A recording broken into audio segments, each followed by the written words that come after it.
that matters to me is that you're always there. You let me in your world and show me that you care. You understand me, you let me be me. You understand me, and I wanna let you know. You make me feel so cute, every day I feel so cute. Yeah, you make me feel so cute. Rainbows in my head, gonna dance everywhere. You make me feel so cute, every day I feel so cute. Yeah, you make me feel so cute, so cute. And I wanna let you know. Stuck indoors, I don't care. It's never ending, but there's hope somewhere. All that matters to me is that you're always there, checking up on me and show me that you care. You understand me, you let me be me. You understand me, and I wanna let you know. You make me feel so cute, every day I feel so cute. Yeah, you make me feel so cute.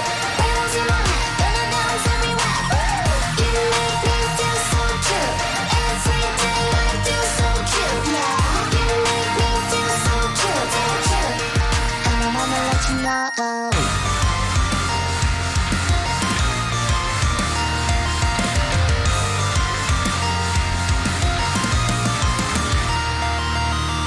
Wanna feel this all night long. Cuddle up and sing this song. Wanna feel this all night long. This is where I feel I belong. Gonna have my trust in you. I'll be so lost without you. Gonna have my trust in you. And I wanna let you know.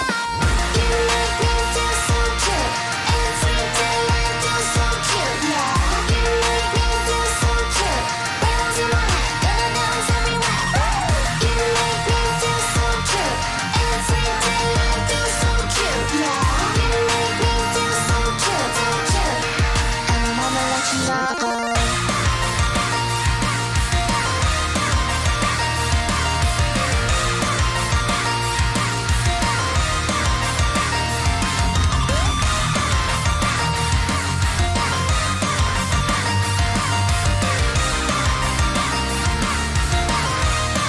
And I wanna let you know.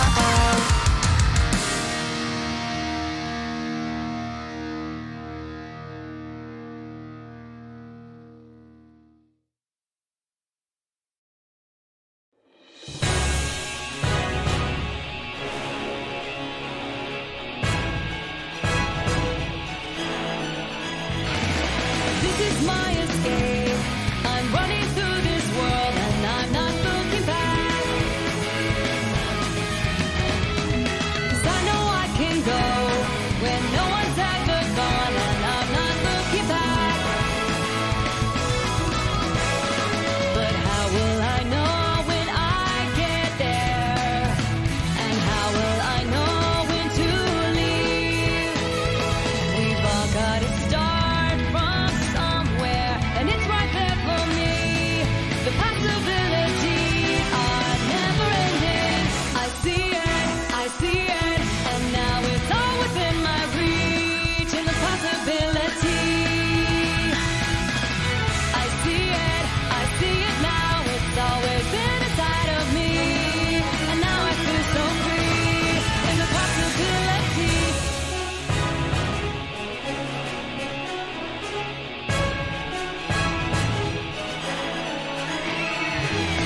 And so we'll carry on. My time to shine has come. I feel it. As fast as I can go, straight to the top. I know you'll see it. So please wake me up when I get there. It feels like I'm lost in a dream. I know in my heart it's my time, and I already see the possibility.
possibility.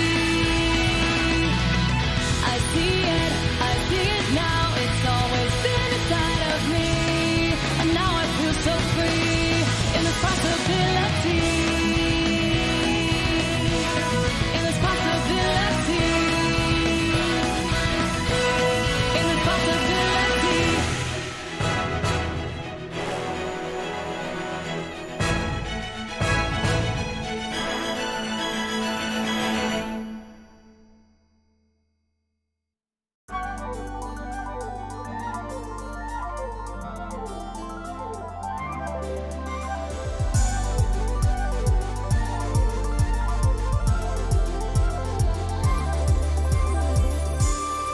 Can you see the sun is shining on me? It makes me feel so free, so alive. It makes me want to survive in the sky. It makes me feel so high. The bad times pass me by, 'cause today it's gonna be a brighter day. Can you feel the sunshine? Does it brighten up your day? Don't you feel that sometimes you just need to run away? Reach out for the sunshine. Forget about the rain. Just think about the good times, and they will come back again.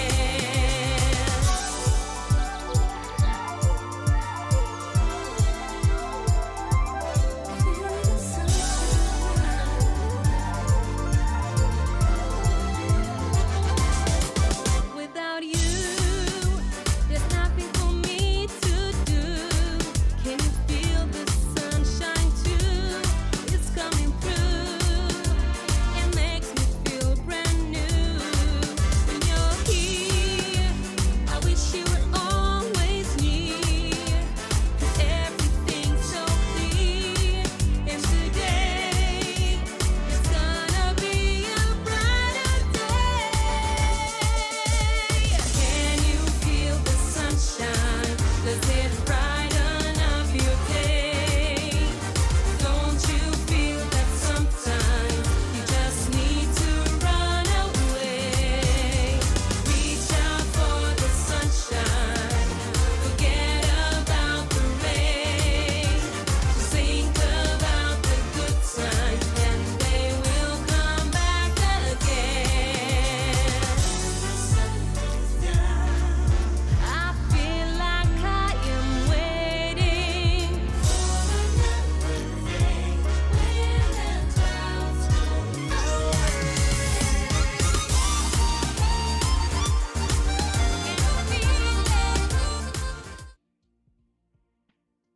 Okay.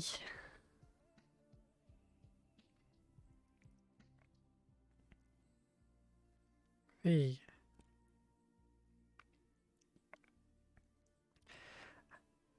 How's everyone doing?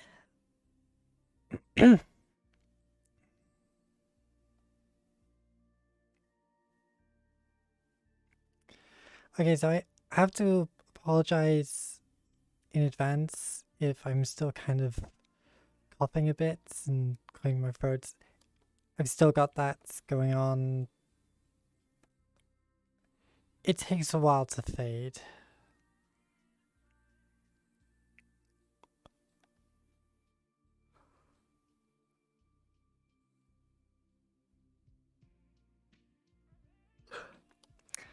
Also barely got any sleep last night, so I'm still pretty tired.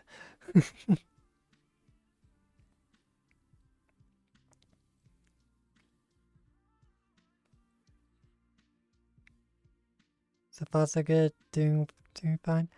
That's good at least. You almost left class and realized you had 30 minutes. I don't think your teachers would appreciate that, would they?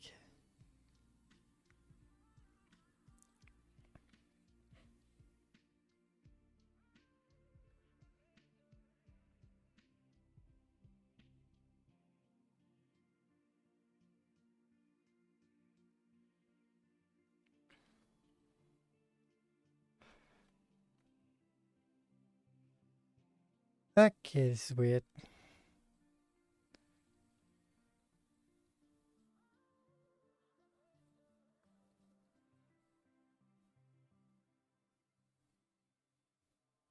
So I just need to... Yes, we will There both we go. do this together. Karate to love. You Grim.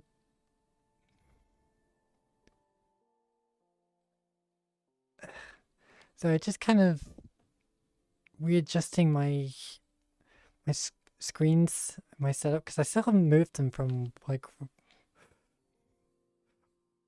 from my old where I had my old room Yes, we will layout. both do this together. Yeah.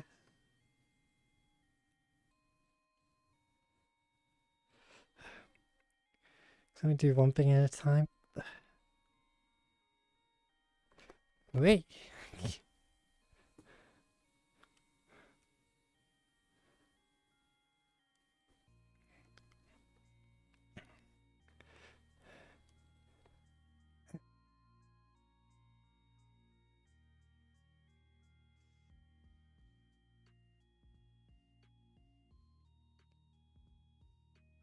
Jake, thank you for the subs. Yes, we will both do this together. Bye.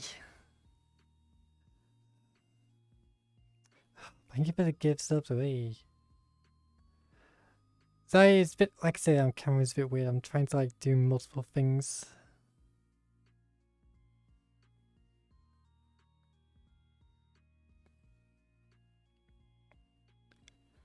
Why you got Duck with that? I haven't seen her in a while.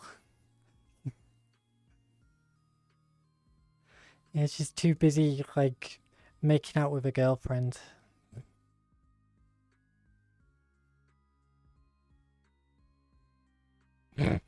Yes, we will both do this together. Jake.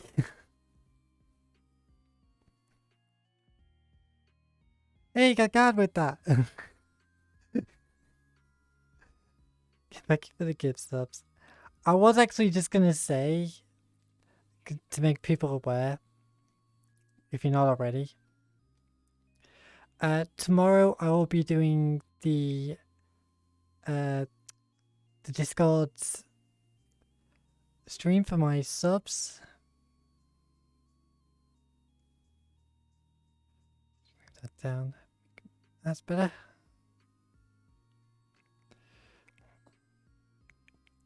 So, if you are subscribed, if you have an active sub, oh god, trackers are going crazy. If you have an active subscription to me and you are part of Discord, you'll be able to access a special voice chat room, and that's where I do my cosplay streams.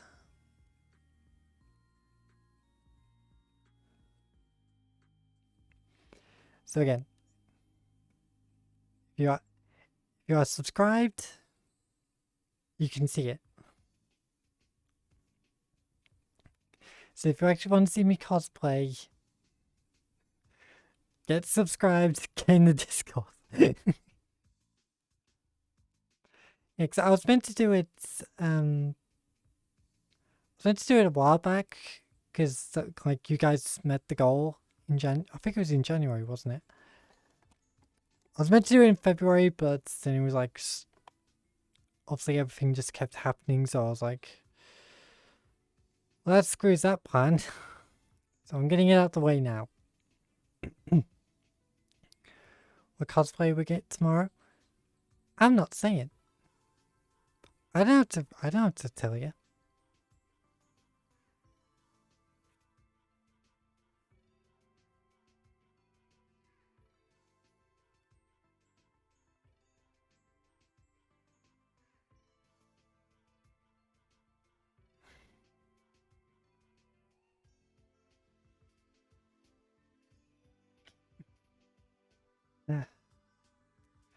Yeah. But also, weather outside is actually kind of all over the place. Like, it's been raining, there's been a bit of sleet. bit crazy, so I don't think it should affect me, but so there might be a bit of a few Yes, drops here we and will there. both do this together. Oh, Duck.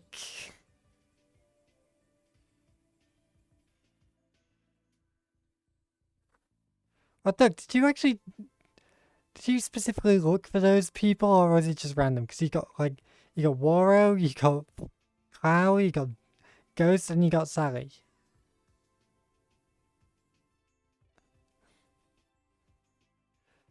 The only one I don't know is Calabi. I can't remember who they are off the top of my head. My memory's kind of blech, so. That was random?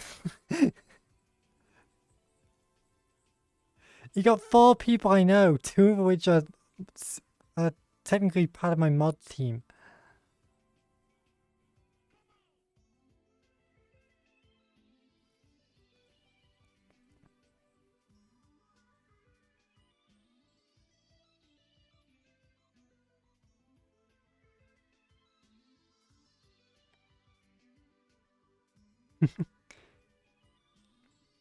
Let's say you guys haven't really had a proper look at this app yet, yeah. Because I know we showed it off last week, but it was kind of broken. Twitch has a priority list for gift bombs. I don't even know what a gift bomb is, so.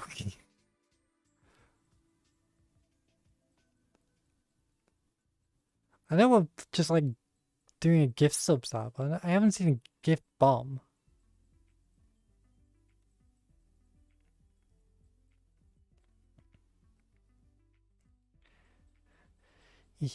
Yeah. This is like my... It's like... I'm pretty certain this is going to be like my standard outfit for VR chat from now on. I know I've said that plenty of times in the past, but I have fallen in love with this outfit.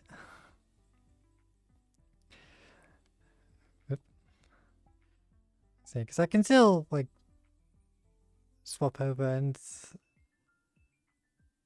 like this is kind of like what the outfit that I kind of want to be my main.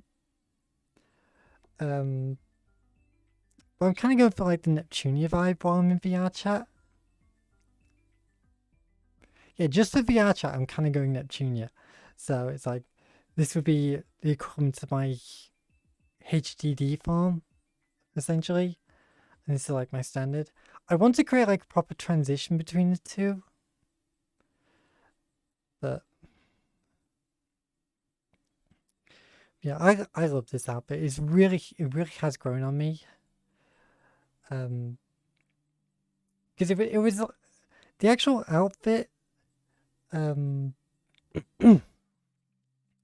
was kind of unsure of when I bought it, because it was like, that's cute. Because I love the controller. I thought it kind of gave off the right vibes that I was wanting, but I was still kind of about it. So as soon as I got it onto the app, I should point out, it actually came with like a proper like gamer headset, like the little microphone that comes across. I was like, ugh.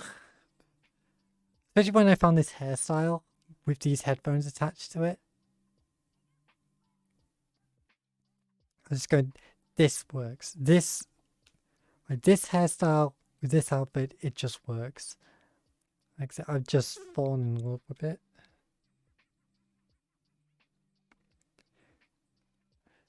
I just want to see the tag.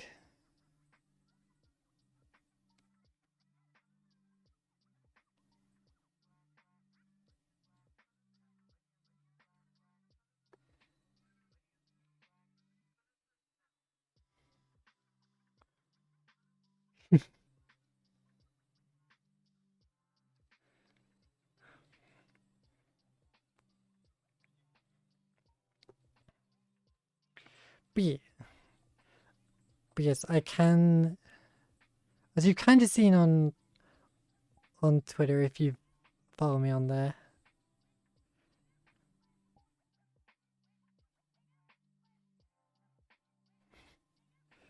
If I start feeling like I'm getting a bit too hot in my room,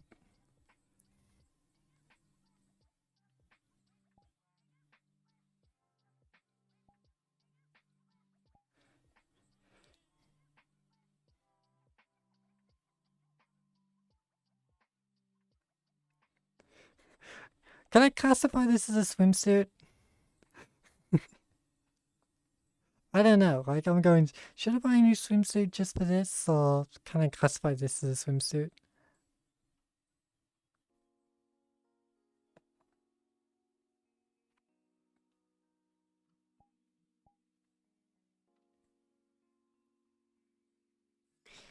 Ugh.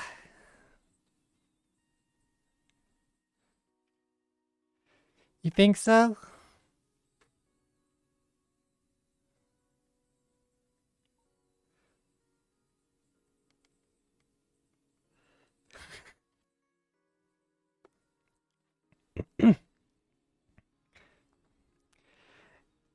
Yeah, like I said, I've just kind of fallen in love with this outfit.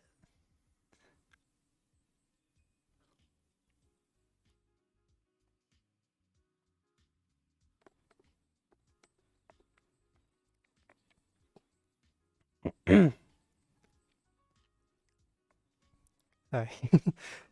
Still all over the place. Ah.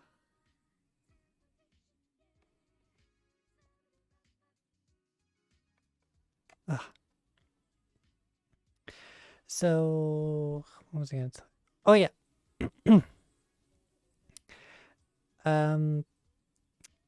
Patreon. Need to just kind of make people aware of things.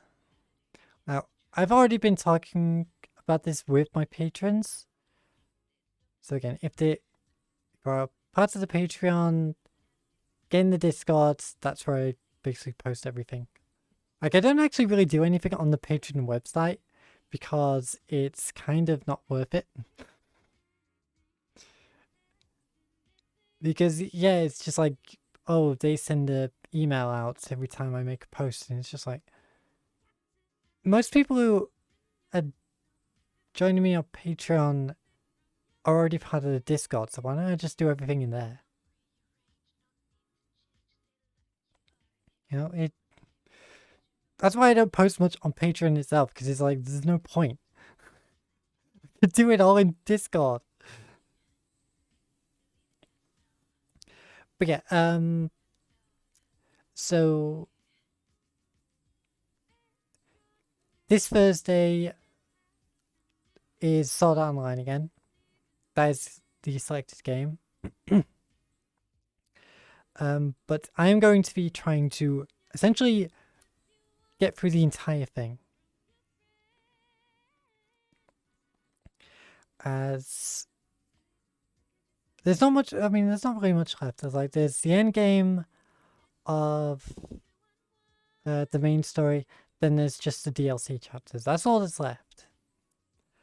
And I was kind of like, should I split into 2 streams? Not burn myself out.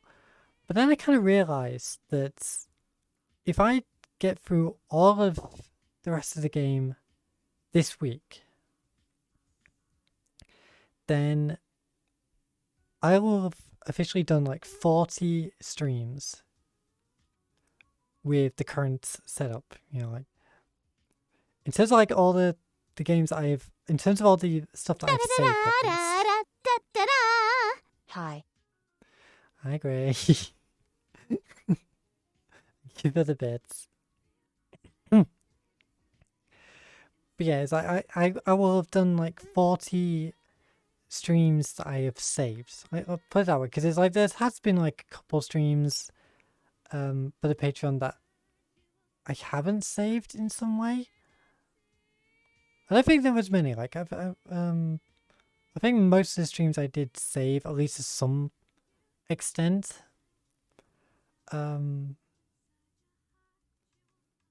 But yeah, I will have effectively just made it to 40 streams.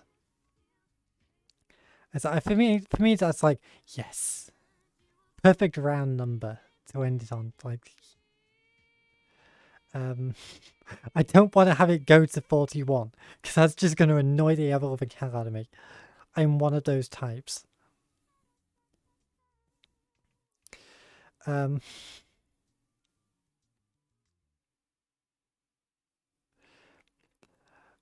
was I gonna... Yeah. So, because of that, I was kind of like, oh, how am I going to handle the next few weeks? Because I was kind of like, I kind of want to start next month with the new setup for the Patreon. I thought that'd be like a good way of doing it. So it was just like, should I do it? Should I not? Because I could either just continue what I've been doing and we just swap over to it, or I kind of have a little mini break from the Patreon streams to get things set up and give people an opportunity to like do it to essentially select the games that they really want me to play more. Because it's like the way we've been doing it with the Patreon streams so far has been like, every time I've done a stream, like afterwards I would then say to my patrons, right, here is a selection of games I want to play, vote for the next week. That's how it's been. I'll give them like a selection of like 3 to 5 games and say, okay, select from these. But since we're going into like a more multiplayer based setup, like I said, after this SAO, after SAO is finished, all the games are going to be for Patreon are going to be multiplayer. So, and it is going to be like open to you guys as well. Like everybody will have the opportunity to join these streams.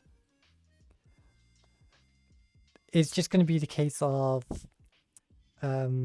my per rank patrons are the ones who get to select what games I play. Like so if you're of the per rank or the player rank, like essentially the higher ranks.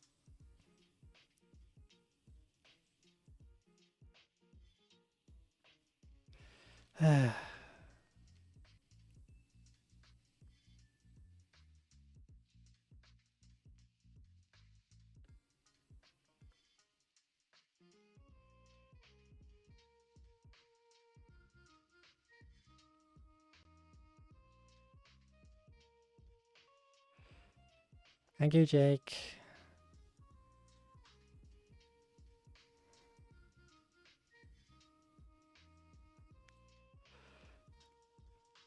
Some people. But yeah, what was the thing? Yeah, so like I said, all the games are going to be multiplayer focused. If you're part of the Patreon at least the per rank. So if you're per rank or higher, then you will get the option to vote on what games I play.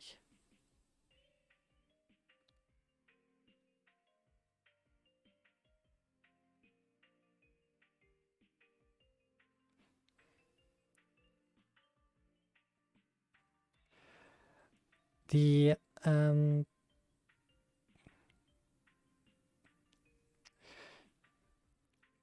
yeah, like per rank and higher, you get to vote on which games I play, and you will also get to join me in like a exclusive voice chat. So, like I said, if you actually want to join me in game and like be able to talk to me while we play and stuff like that. Patreon per rank or higher. Then the rank below, which I think is Meow tier. Like, even I'm kind of forgetting my Patreon ranks. I need to update them. But essentially, like the rank above per rank, that is the one which you will not be able to vote on which games we play, but you will be able to at least join early. So people at that rank will at least see like the results and say like, okay, we're going to be playing this game, this game, this game, and this game this month. And when I set them up, I'll say like, okay, lobby's open. You can join first. That's the way it's going to work. So if you're at least, but then it's like, so patrons get to join first. They get early access to the lobbies that I'm making for the streams. I will also be opening up to friends as well. So if you're like a personal friend of mine, then you'll also be able to join these early so you don't need to pay for the Patreon if you're a friend of mine. So essentially. But yeah, that's how that works. And then, like I say, once we're actually streaming, that's when I'll essentially open it up to everyone. Like if there is slots open, it's still in game, then I'll say, okay, anyone can join now. Like my patrons have filled some of the ranks, but there's still slots open, so everybody can join. Oh god. Also, hi Amelia. Hi God. Hi Harry.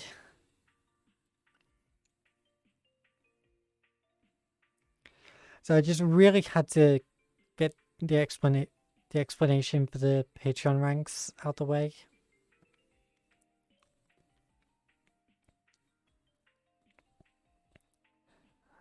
Am I dying? I'm still kind of suffering. I'm still kind of recovering from the illness I had weeks ago. It's still kind of affecting me.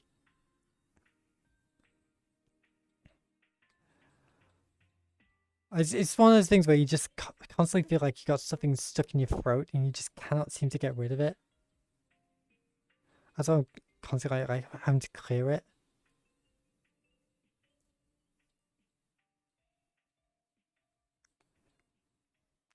Gray, stop being a smart ass.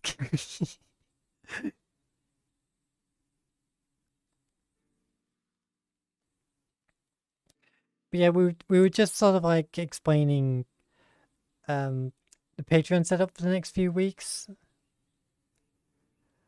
I was saying I'm doing a Patreon stream this week, and then for the rest of the month, no Patreon streams as we kind of get things ready for the multiplayer games. So I might either do extra VR chat streams, or I might catch up on Neptunia. Because I would kind of like to get that game done. Truth be told, I am not really enjoying the new Neptunia game. I've started it, so I want to finish it. I am not the type to just drop a game like that. But yeah, it is. I am not enjoying it. I don't mind the story. It's the gameplay that sucks. And I'm a fan of the series.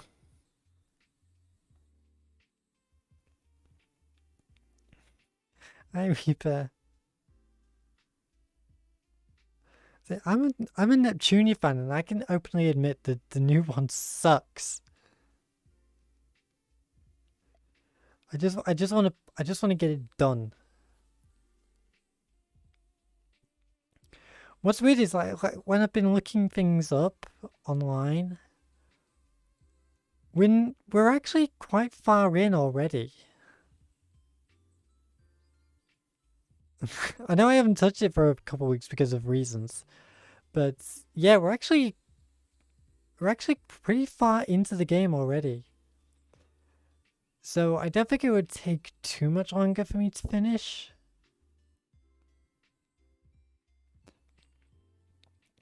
Like I say, because I really do want to try and get um, Neptunia out of the way, and so that then Saturday streams at least I can start like mixing things up with those again.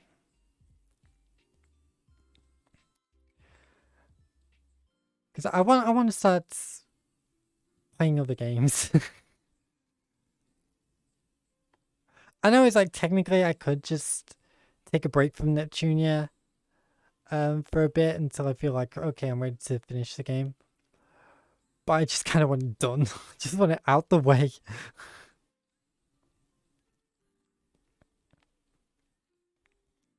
Because I really want to finally play Tron Bonne for you guys. Like, I freaking love Misadventure of Tron Bonne.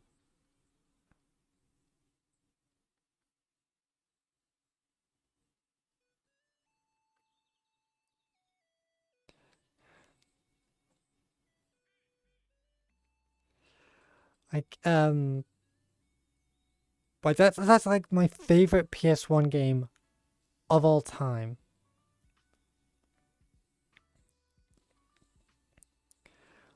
Like Misadventure of Tron Bonne, like even though I didn't even realize when I originally played it back in the day that it was part of the Mega Man franchise, I freaking love it. I absolutely adore it. It is one of those games like I like even above like Spyro. Like I freaking love the Spyro trilogy on PS1. Misadventure of Tron Bonne is way better. It is the pinnacle of charming to me.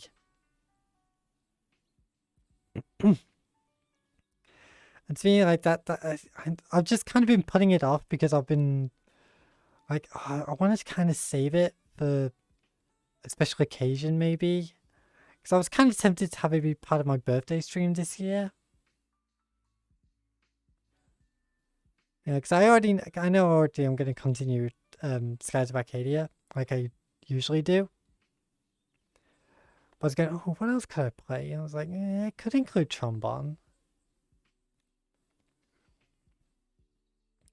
But it's like right now, hi Greg. Oh god, we got two Greys. uh, right now I'm kind of in a situation like because I've been playing so many long games. I kind of just want to play some short ones. I want to play some games that I can just do in tracker.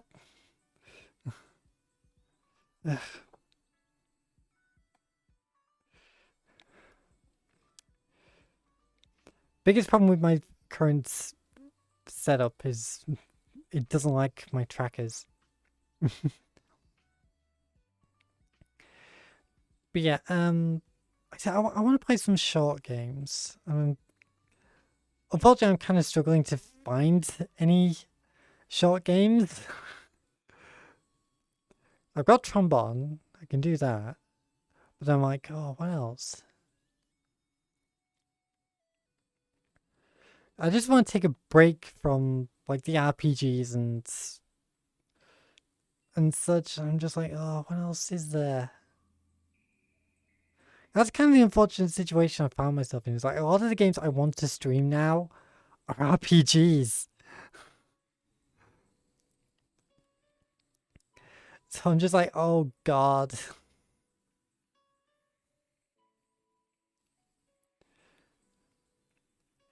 Because I know most definitely I'll be wanting to start the Trail series soon. God, and that is a commitment.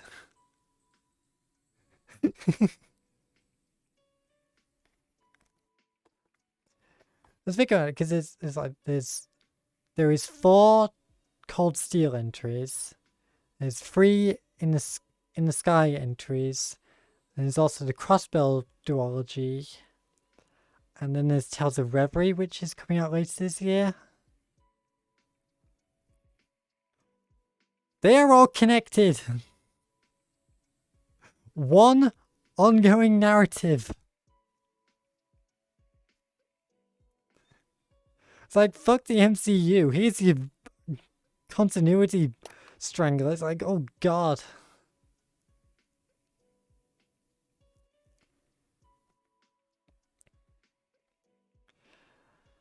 I love him though, so I want to play him.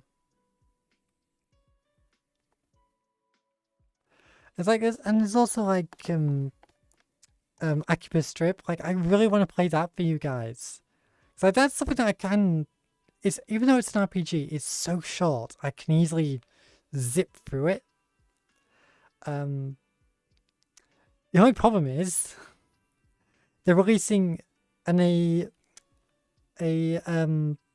new piece of DLC for the game later this year to celebrate the game's 10th anniversary. Yeah, the game's 10 years old and it's getting new DLC. No re-release, they're just saying, sod it, here's new DLC.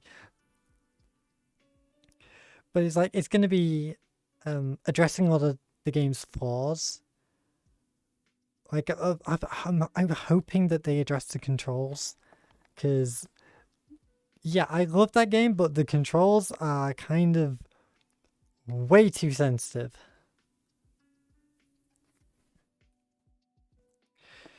So I'm like, I'm hoping that the because I think it's like they're going to be giving like free updates, and then there's paid DLC, which is like a new story. I think. I don't know. Don't know for certain. I think that's coming out. Oh, I want to say August, so it's still ways away. I could be completely wrong. Because I know it's getting a Switch release as well. But yeah. I've been kind of tempted to play like the game as it currently is. So that when the DLC comes out, I can just like say, okay, now we can experience the updates with the new story. So we can tell the difference, like, okay, this is how it used to be and this is how it is now.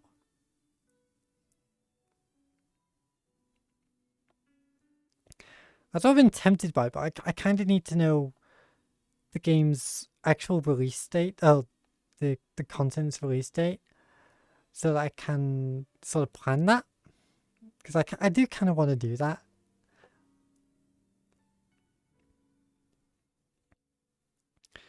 Anyway.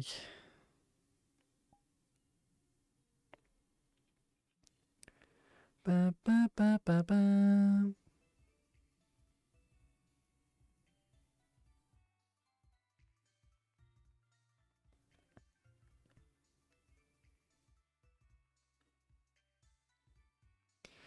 Yeah, I don't know.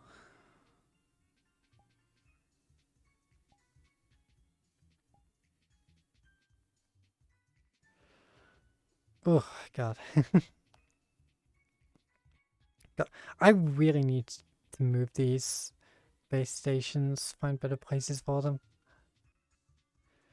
So I'm not constantly being like, oh god, my pip's pulling me over there. I don't know.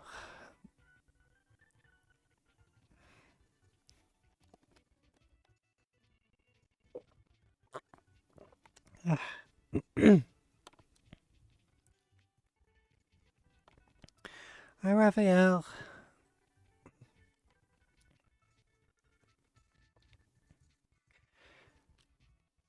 Things are all over the place, to be honest. Still kind of pulling things back together after like weeks of chaos, essentially. Oh, speaking of which, before I forget, probably not going to be... No, there won't be a Tuesday stream next week because work. I'm hoping this is the last time they kind of disrupt my my schedule. Fingers crossed, but very much doubt it. So I don't know if I'll stream on Wednesday instead, or I might just give the Tuesday stream a skip.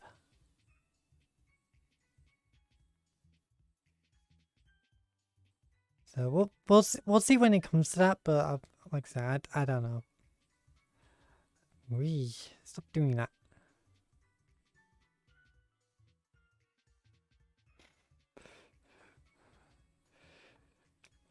Does not like where my base stations are, I swear to God.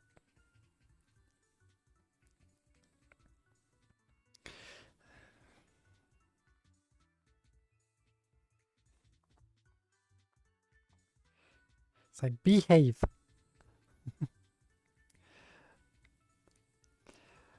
It's kind of unfortunate that there's... It's another Tuesday where there's just nobody on. Nobody's about, and it's becoming a running trend. Like, I've really gotta start streaming later on Tuesdays. Maybe just like an hour or so. Just to sort of say, like, okay, I want to give more of an opportunity for people to actually get online. Because it's like, I've said this so many times, but I miss the days where I could just start stream. Oh, Beaver the others are like playing murder or whatever. I was like, join, have some fun. I miss those days. But now it's like, now Beav generally plays For Honor. It's like a bunch of other VR chat streamers have kind of... They're starting to focus more on the VTuber side of things. I mean, to be fair, I am as well. But it just sort of means like there's a new generation of VR chat streamer who are going to get a completely different experience, I feel.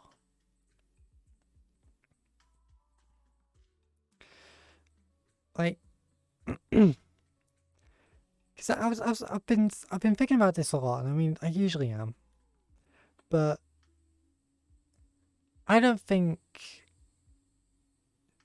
new VRC streamers will have anywhere near the same loving experience that, say, I did, and like Tasu and some of the others have had. Because, like, because for me I was very lucky. I do admit that, but like the way things are now, it's just almost impossible to have that same experience.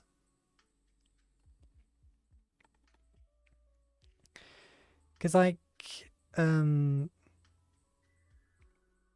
obviously for me it was like Level up!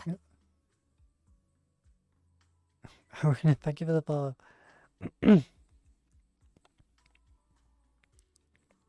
Oh, sorry. For me, it was like, obviously, Tasu was kind of just like chilling with a bunch of random people. Glub happened to join on her, or join on someone there, and that's how those two met. So then Tasu sort of became Glub's, little fangirl, and just like they started doing stuff together. It's like just that alone doesn't happen anymore. It doesn't really happen anymore because Glub tends to stick to themselves. Like she is the type to just do stuff like this. I just in a world talking to the camera, the entire stream. It's like, again, it's like I don't really have any problems with it. It's like if you're doing that, fine. But like I said, I just miss when we would do like this exploration, like, oh, I can join on this person. It was like, oh, I can join on that person. Different experiences, different people all hanging out. But yeah, it's like, so Glob and Tass used to hang out quite a lot, and that's like got Tasu introduced to a lot of other streamers because, again, they kind of all hung out together. Like, obviously, I don't really know who Tass kind of met next after Glob. Because this was like before me and her kind of reconnected. We were just like friends for a while. It's like I hadn't really had the opportunity to join on it for a while, and I had no idea any of this was going on. But yeah, like Tasu was like hanging out with all the streamers, getting into stream lobbies, interacting with them all, becoming friends with a bunch of them. And it just sort of like we just sort of reconnected. One day it's just like we just started chatting again on Discord, and she just said, "Oh yeah, by the way, I've been hanging out with Chromia, who at the time was like my favorite VRC streamer." Like I had loved watching Chromia's videos on YouTube. She was one of the main reasons I actually got into VR chat. So actually seeing that, oh well, yeah, one of my friends, like Tazu, had been hanging out with them, I was like, I what?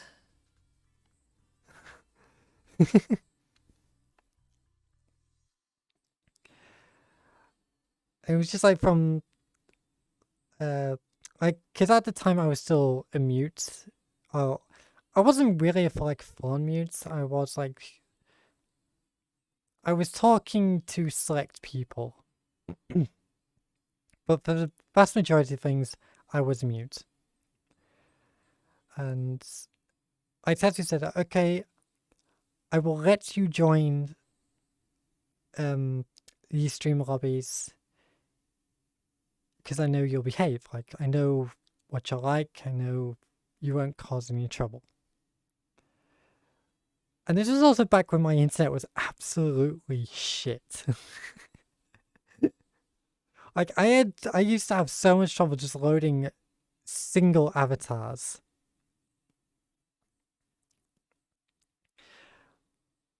It was just always so funny that I think like the first stream lobby I joined was the Smash Run, like this home run contest world. Because I think that was still a fairly new map at the time. And yeah, there was just so many streamers just all hanging out. I think, yeah, a lot of them was there. I know at least, and Glob was there. For the life of me, I can't remember. I think Rose was there, Rose Doodle. But yeah, there was tons of people all hanging out in this single world together. As I still remember, it's like Tattoo popping into the lobby, and it's like literally, I essentially feel like I just spawned in. Right in front of me was Glub, and Tattoo just said, "Oh yeah, Glub, this is Kara," and instantly Glub just sent me a friend request. Instantaneously, I was just like, "What?" This completely blew my mind. And yeah, like, I know then it's like after that there was another stream lobby. I cannot remember the world. I know it's one of the meme worlds. I think it's Brazil. I think it was Brazil. I can't remember. But yeah, like that was like the second big stream hobby I joined, and yeah, that one was huge. Like, so many people, including Chromia. That's why I got into that one, because Chromia was there. And I always remember, like I said, my internet was so shit at the time. Chromia's avatars was so unoptimized and so busy with stuff. It took me ages just to load their avatar. And by that time, they'd already swapped into a new model. So all their animations were messed up for me.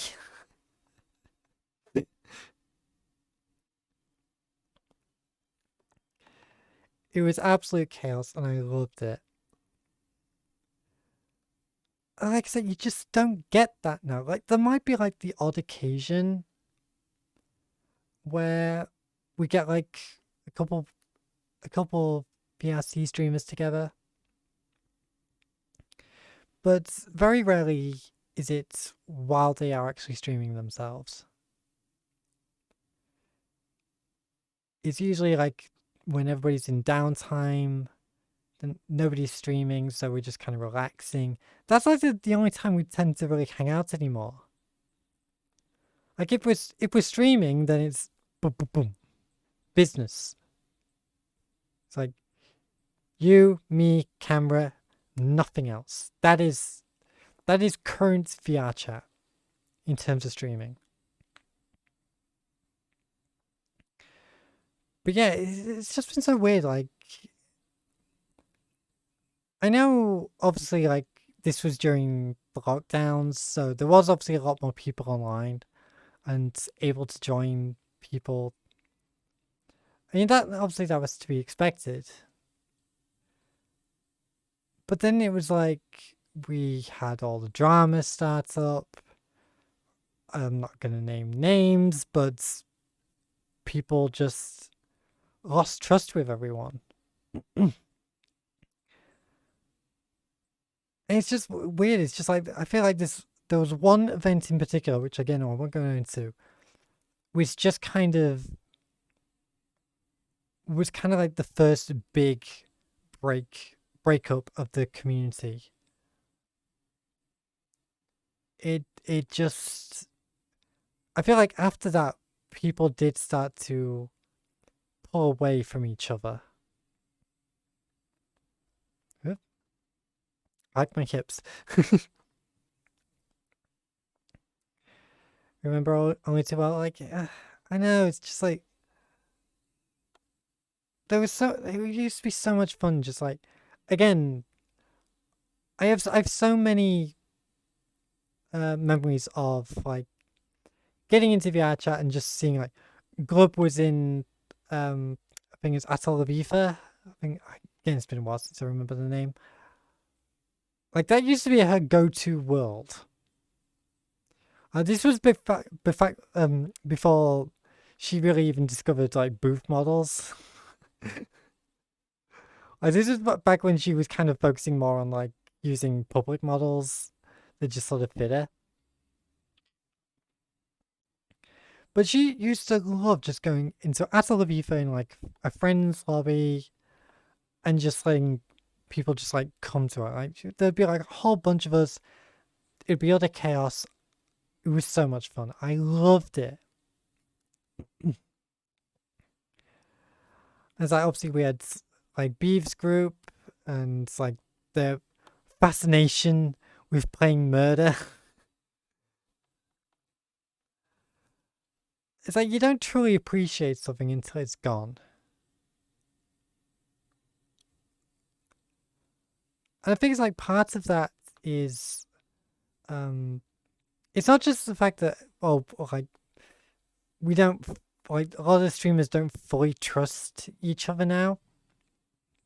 That's not the whole reason.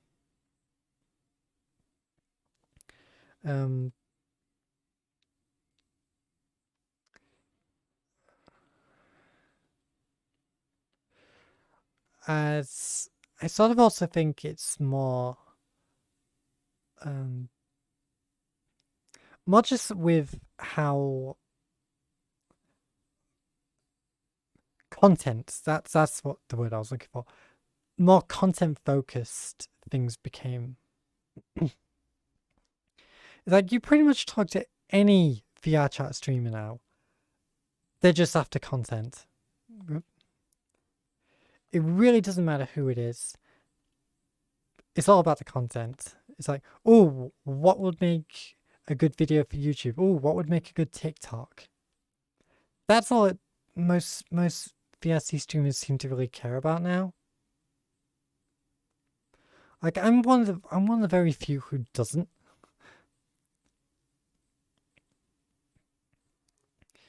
The old community is dead and there's nothing we can do about it.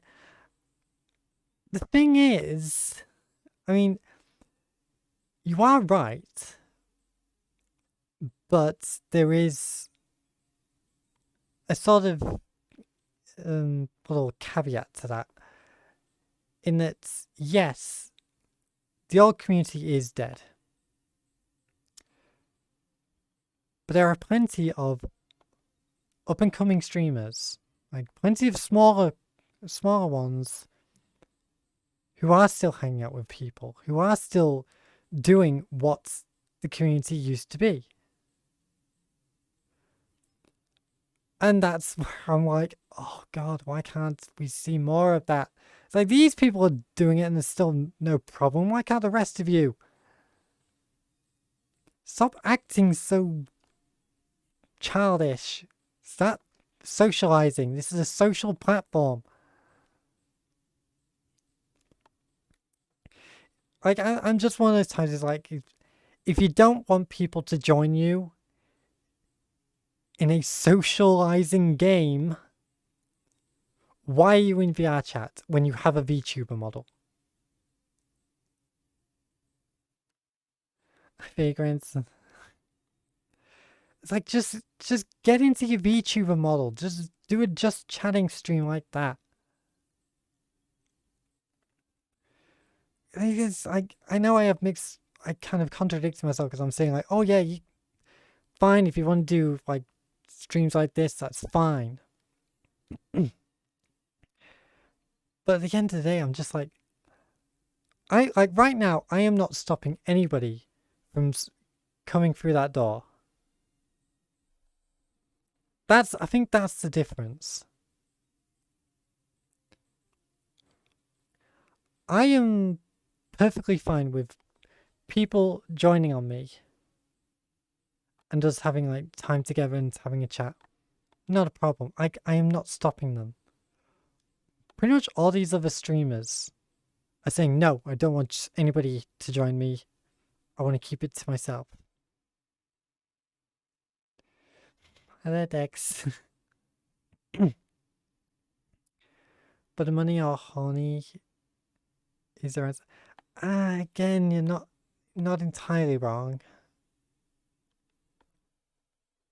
I do feel like I'm just kind of like shitting on a lot of my friends, like the way they do things. I'm like, yeah. It's just how I feel. Like, I am the type who I want to hang out with people. I want to interact with people despite how shy I am. Hi, Box.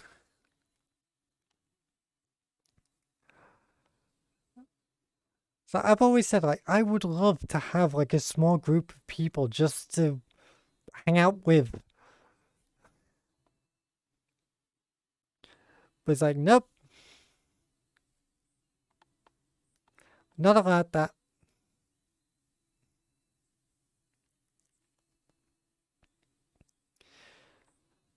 But yeah, like I say, it's just...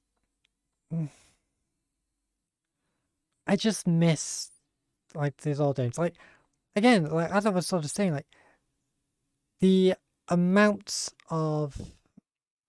the amount of people, like, I would never have met if they hadn't been hanging out with other people.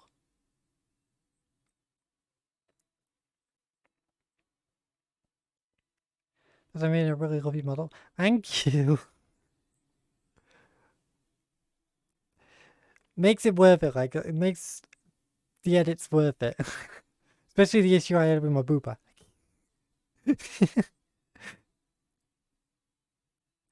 But, yeah, it's, what was I saying? Yeah, me and Leaf. I know I always kind of come back to it, but it's the perfect representation of what I'm trying to get at. If I had not been friends with Tatsu, I never would have met Glub. If I hadn't been friends with Glub, I never would have been able to get into the world in which Leaf was running around in. If I hadn't been in that lobby, I never would have been able to get that birthday hug from Leaf, and I never would have met her, and I would have become friends with her.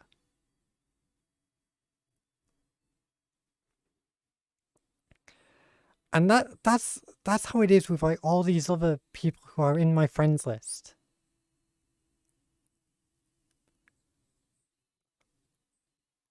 And you just don't get that anymore. Like, because everybody just doesn't want to hang out with each other. So the amount of friends we're making and the amount of connections we're making, just poof.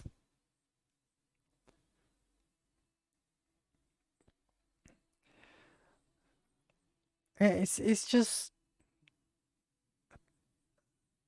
and that's kind of the sad thing. Is like technically there are still a couple streamers who are who are doing this, who are exploring and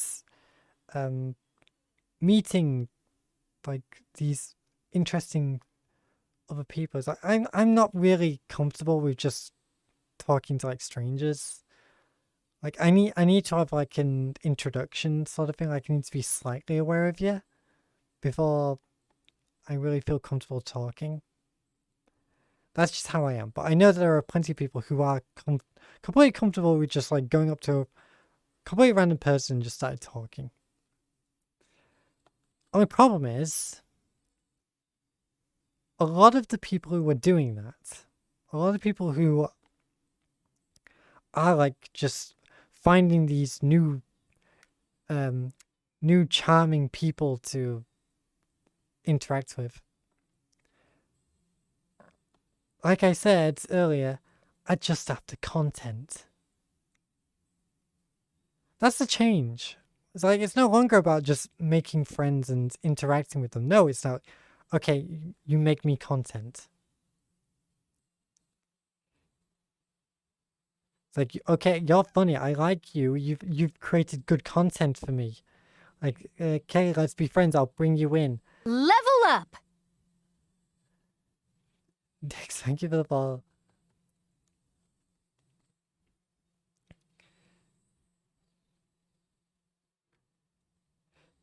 It's just that's how I feel things have changed. It's like it's not really about having fun and actually making a good experience for you guys. It's all about content.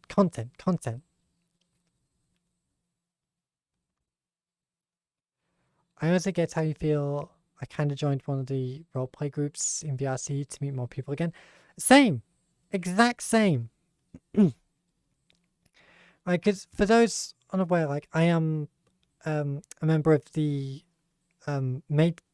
virtual maid cafe group. It's just like a little roleplay group where, like, again, we're just like maids and butlers and stuff like that. We're just all for a bit of fun. And it's like the main reason I joined that was because I wanted to meet new people. Granted, yeah, like I said, I'm still mute. A lot of the people in the virtual maid cafe have never heard me talk. But yeah, it's like I'm the photographer for them, and like I do graphic design, so I'm not actually part of like the maid team. I do want to be, but I get too nervous.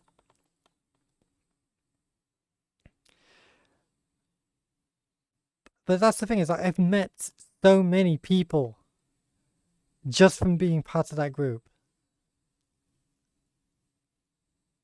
Meet people, make new friends is the best part of VSC thing. Exactly. For me, I love playing games with friends. I do love interacting with them in general. Like, and it's like the main reason I'm not like exploring anything right now is because nobody's bloody on.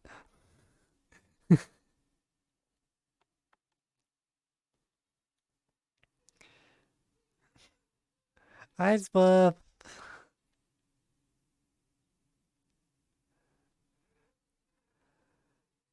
I said the amount of the days are gone where I could just spend hours in like a murder lobby.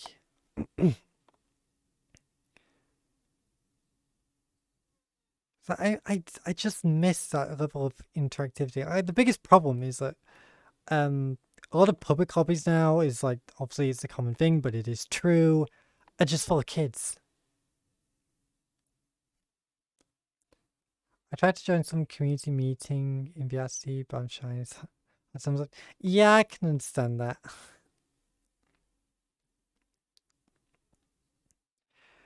But yeah, there's like the amount of like, you try to go to like a game lobby now, it's just full of kids. That's the problem with public lobbies, it's just full of bloody kids. It's always the case that they're trying their hardest to be funny and they are just pathetic.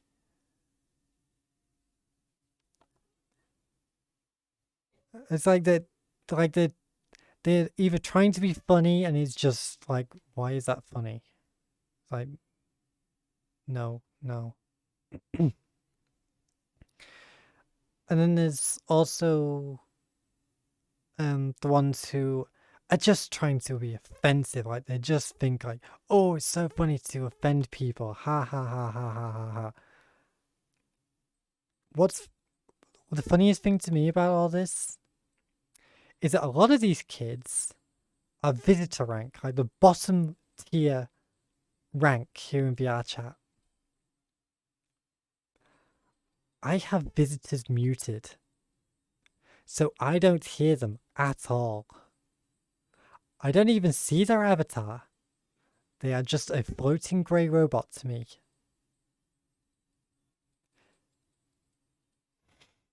So ultimately, I win.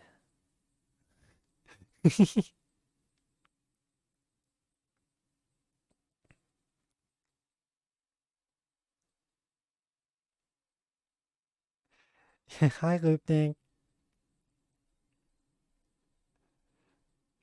Only time I get on VR chat now is to go to community meetups or check out worlds I get recommended or come across. I used to do that. I used to see a bunch of cool worlds, and now I just sort of feel like, yeah, it's so hard to find the good ones. Because like so many of them are just, here's a chill out world, here's like a Gumroads prefab that we've just re-uploaded with some minor changes. To be fair, so is this. Level up! Galaxy, thank you for the follow. But yeah, it's just like this. It's either a chill out world or it's an avatar world. Occasionally there's a new game world, but the problem is there's never anybody about for me to play them. I want to play so many of these games and I can't because nobody's about. It sucks. I know I sound like I'm just bitching, but I have visited muted in advertising 99% of the time. Exactly. It's just like there's no point. There's no point.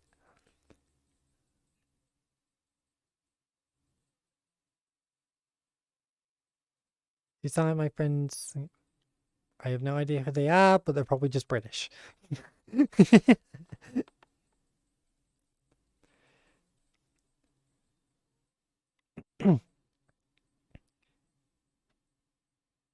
So even if those of us apart from your community don't have a computer join the first time, you don't even know. What?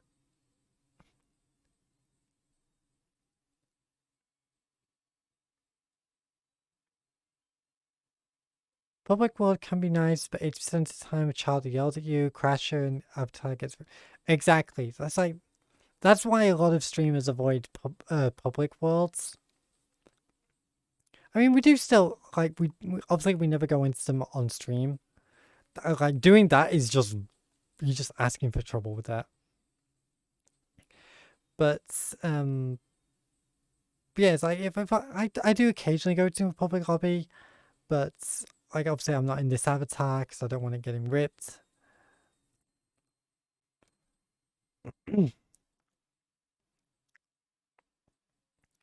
I was exploring a world last week, was like 800 megabytes, was so pretty and lots to explore. Yeah, there's so many good worlds that I really do need to get to. It's British people.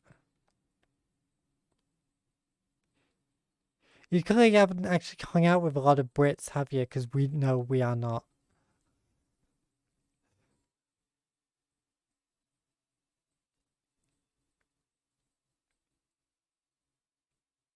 Like, imagine going up to a Scouser and saying, "You sound adorable."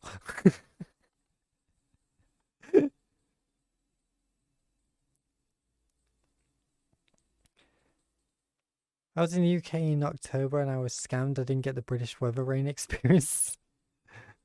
Opening, you should be here now. This is when the rain comes.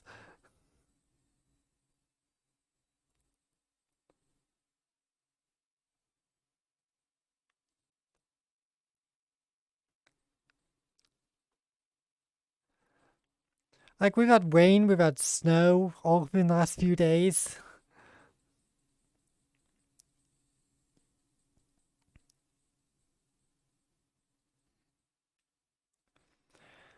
Might go back next year.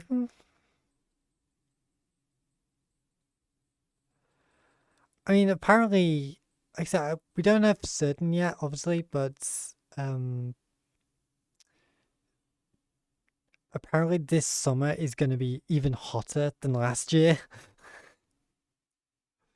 And given I nearly passed out last year on stream, that's going to be pretty damn hot.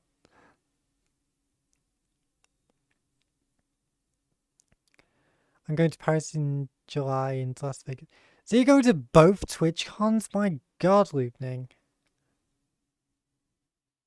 I'm just going to the Paris one, fingers crossed.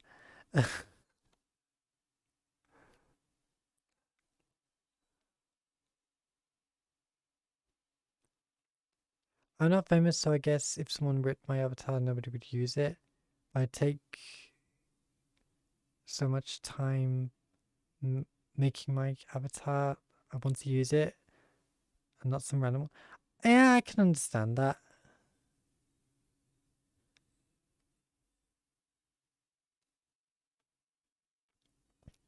Canadian said US flights is pretty cheap.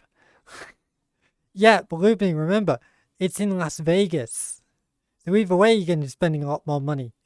I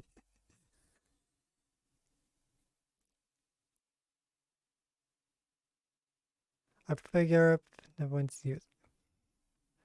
Hey, Paris is going to be my, again, fingers crossed, is going to be the first time that I've ever traveled abroad in my entire life. That's why I've been trying so hard to plan for it. Like, I just need as much, like, I'm thinking, like all of this is for TwitchCon.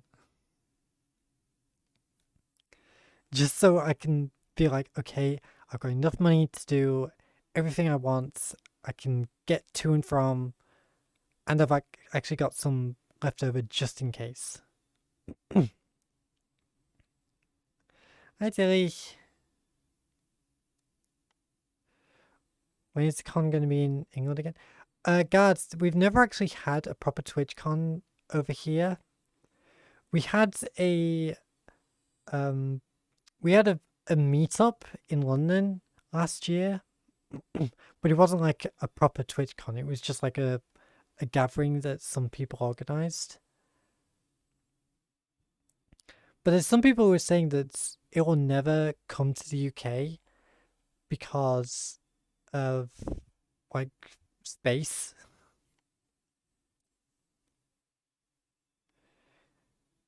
Going to Amsterdam last year was the first time I went out of the country ever. Was the first flight I'd ever taken. Again, it's probably going to be the same for me. I don't know. I don't even know like how I'm going to travel there and things like, oh. It's like technically I could go by train.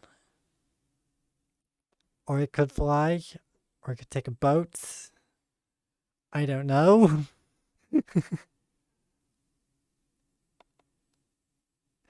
So actually, kind of all over the place today.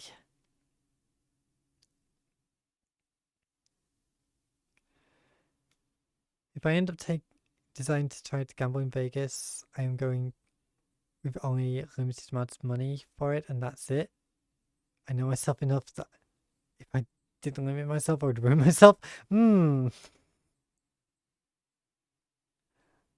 Interflight to Paris is like 60. I have no clue. I generally don't know. Because it's like there's so many different options. Like some of them can cost like that, and some of them cost like nearly 200.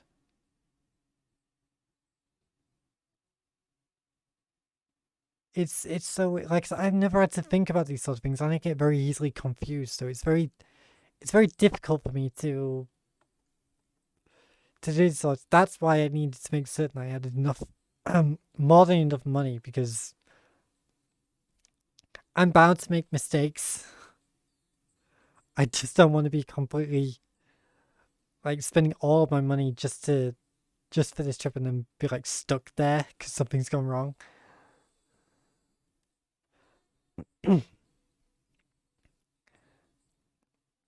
Take a cab.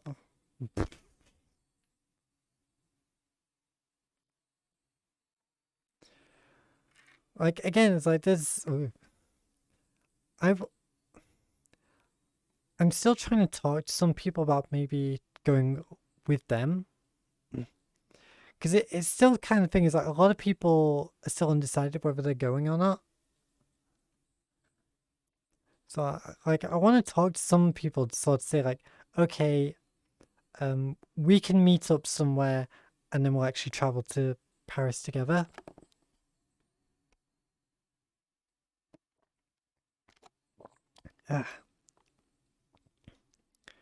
That's what I would like, because I get very nervous. So I'd rather have someone with me who I feel familiar with, you know? Just so when I'm traveling there, I was like, okay, I've got someone who I know I'm comfortable with. I'm not getting nervous. I'm guessing you'd be staying like Thursday, Friday till Monday. I don't know. Because the TwitchCon itself is just over the weekend.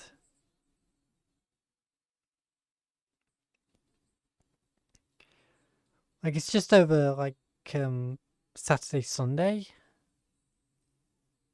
So I might again like if I'm going with someone, then it's kind of up to them. Like if they're going on if they're going like on, they're aiming to get there on the Friday, then that's the same with me. Again, I need to know who's actually going so I can get in contact with them and sort of say, okay, is there any possibility we can kind of go together, because I don't know what I'm doing. Because as soon as we get there, I'll be hanging out with Purple. That's the plan. So I just need someone to help me actually get to Paris, then I'll be hanging out with Purple for the majority of the event.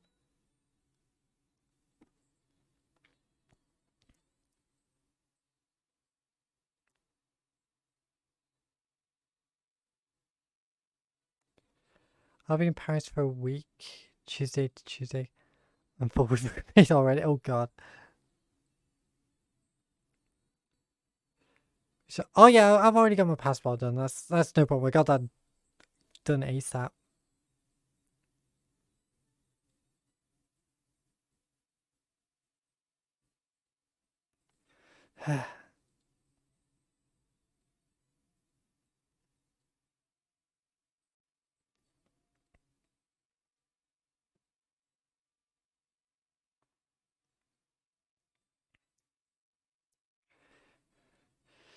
Yes, it's just like that's just.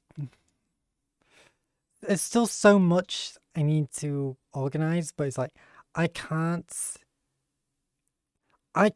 organize it. I can't really get because it's like Twitch have already put up saying like, okay, here's accommodations for the events. Like you can book a room wherever you're going. It's just like, yeah, okay, that's great. What about tickets for the actual event?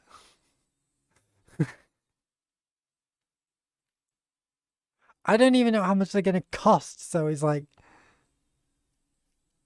what's the point of booking a room if you can't even then afford to go to the event that you actually wanted to go to?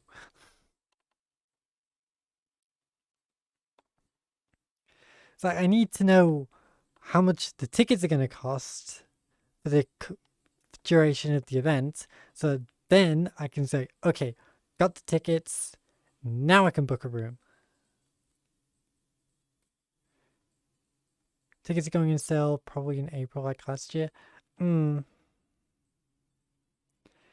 it's like they've I know right now they're just looking like for content creators, like I've been talking about.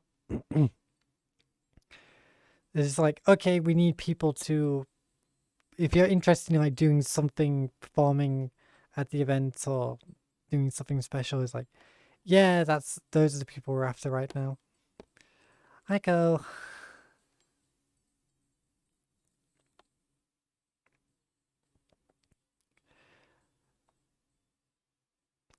Like that, like, again, it's like, it just kind of makes me laugh because there's gonna be like all these streamers and all these, I can't. See you later. There's gonna be all these content creators like doing special stuff for TwitchCon, and then there's gonna be like me who does not give two tiny tosses about any of that. I was assuming the ticket would be around 108 euros. Jesus. Thank God I've been saving up.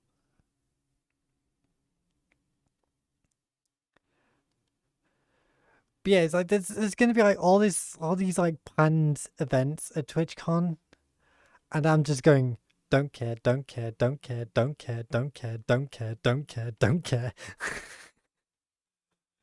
I'm literally only going to meet people, to meet friends. That's all I care about. The typical thing is like most of the people who are going to be doing these sorts of events I'll never even heard of.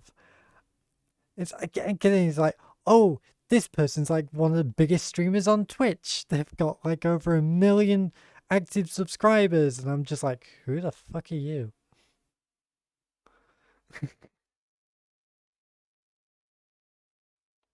Like Twitch is a ridiculously big place, I know, but the fact that I pretty much feel certain that for almost everything, every organized event at TwitchCon, I will have no idea who's actually organized it.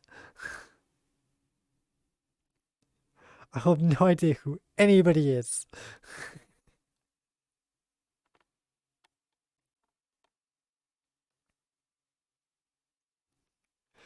What's even funnier is that because of the VR chat niche that we are in. You just know, because it happens like at every TwitchCon, from what I've seen.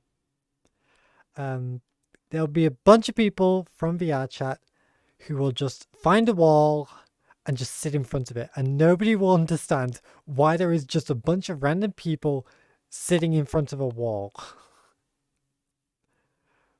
But every single person from VR chat will be going, ah, mirror dwellers.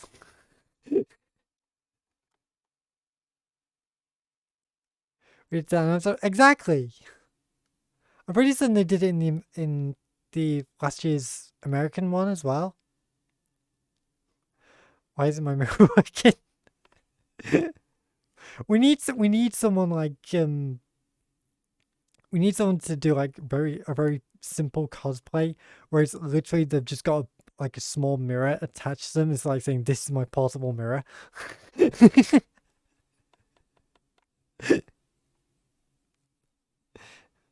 Hi, Shrek.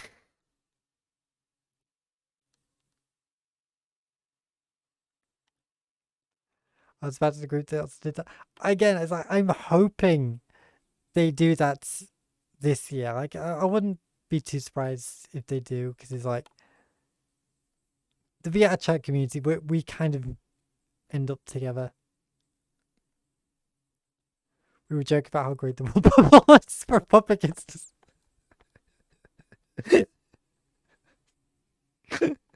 That is true.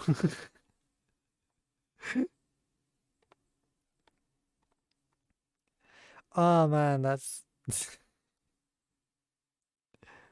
the fact that you didn't have to hide anybody. Yeah, that's does show like good performance.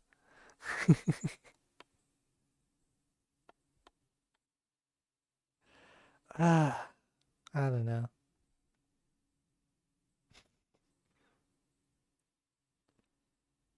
I know, like, wasn't there like a bunch of people who did that? Did like the mirror dwelling while they were waiting, queuing outside as well. I think, if I remember correctly. That's what I want. I want to see that. Oh, that's like,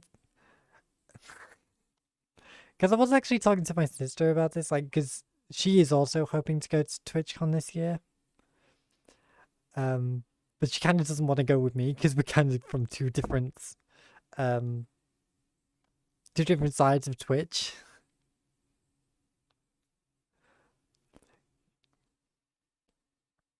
As I was telling her about the mirror dwelling joke, and like she just looked at me like, "What the fuck are you on about? You absolute lunatics! What? Why would anybody do that? You sad, pathetic people." That was her response, and I was just like, "You just don't get it. You just don't get it."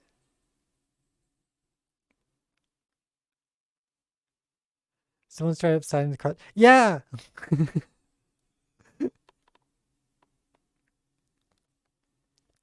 To me, that is a sign that you've got a good a good like community there. Like when you can sort of just go into like a certain pose and people are like, ah, I get it.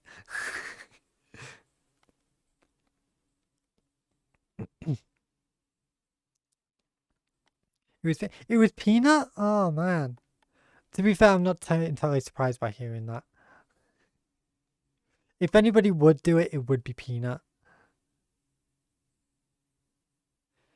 So yeah, that's kind of the biggest problem, is that because Paris is so expensive, a lot of the people who came last year are not really interested in coming this year. It's like bloody typical. The one year I finally say, okay, I am going. This year I am going. I am determined to go. And it's like, sorry, we're not coming because it's too expensive. I'm like, you son of a...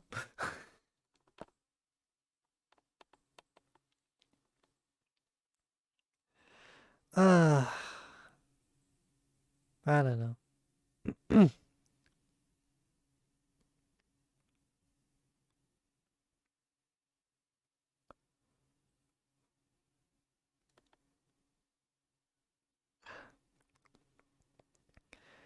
Yeah, I just hate that they've done basically everything apart from make the tickets available.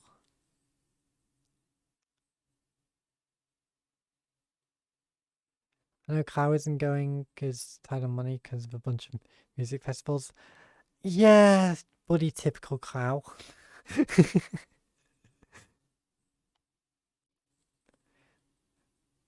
Yeah, that's why I'm hoping that there's at least another meetup in London this year.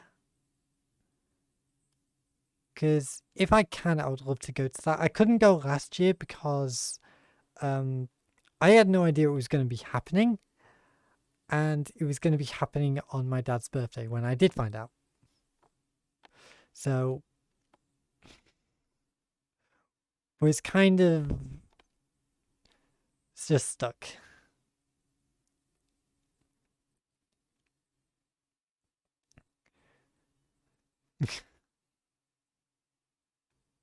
Just donate to. She needs to just be better with her money. I'm calling her out. She needs to be better with her spending.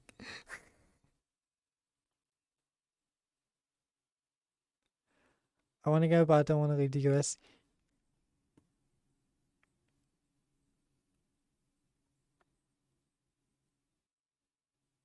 Stop being lazy.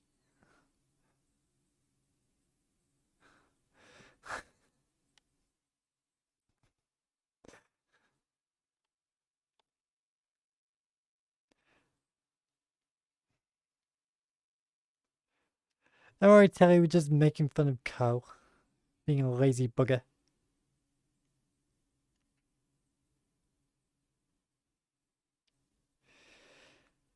If you want to go, but you just can't be asked to leave the US. Like, little boo-hoo.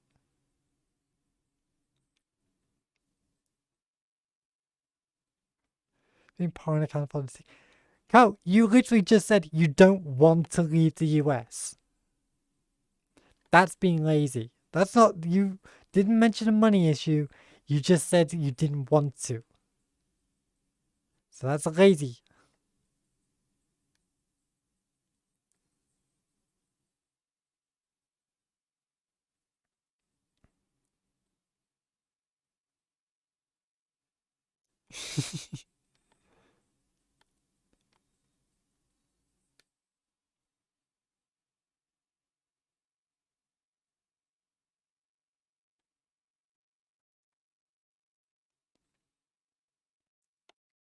That's one thing I wish I could do while I'm down there is actually cook people some pancakes.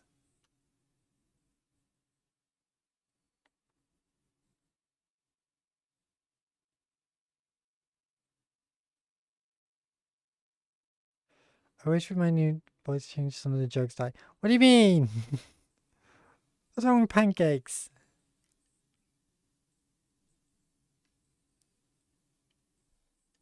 Whoop.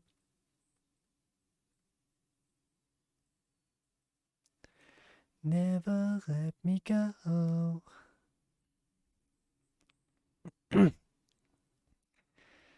Yeah, it's like if I had the opportunity, I would probably cook some people some pancakes while I'm down there.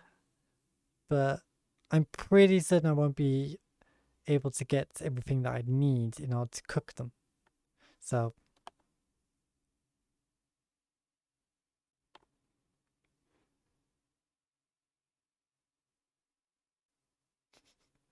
it's been 2 years later.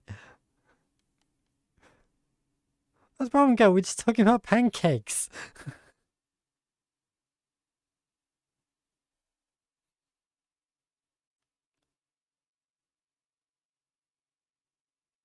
I have a mini kitchen where I'm staying.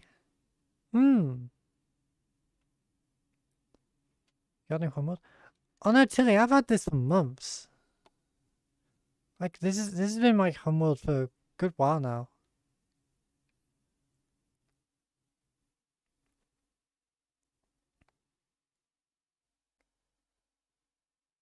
I'm getting past. We're just talking about cooking some delicious pancakes. What's the problem?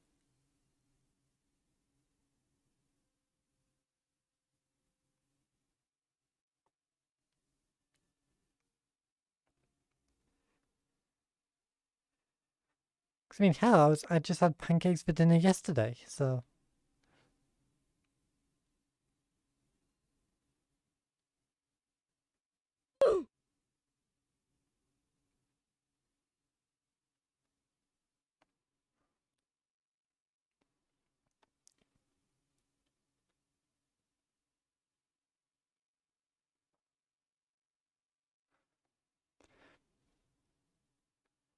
I'll be going to a Korean barbecue Kiwi at one point while in Paris. Oh god. I know I'm gonna be kind of struggling. I'm gonna be kind of struggling for food while we're down there because I do have a bit of a sensitive stomach. Like a lot of foods don't really sit well with me.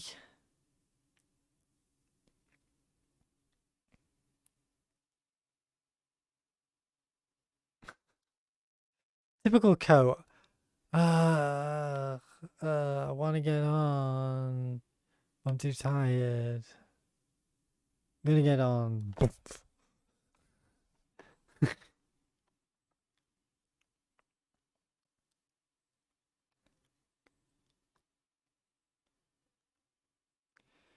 Never fast tweets if you can't even in groups of people. Yeah, I mean, like I said, I'm just kind of gonna be struggling to find stuff to actually eat, you know? Like I said, a lot of food doesn't sit well with me. And it's like, even food that I like. Hi, Bia. How you doing? Level up! Keep it the ball. How you doing?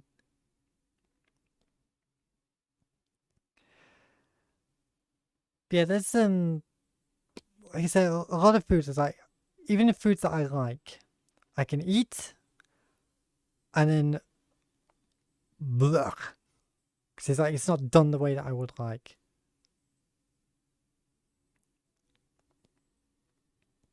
My stomach is that sensitive.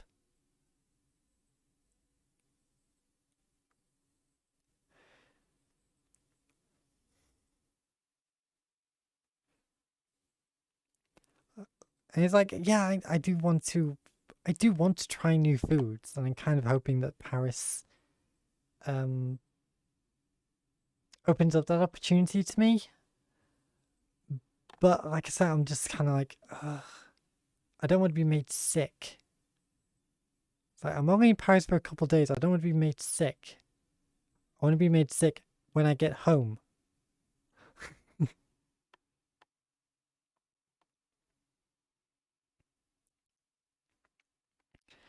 Yeah, that's just like big my big issue. Like, I don't want to be living the entire time on like McDonald's or something.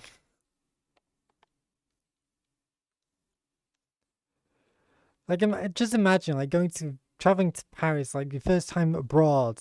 What are you gonna have for dinner? Nuggets and chips from McDonald's.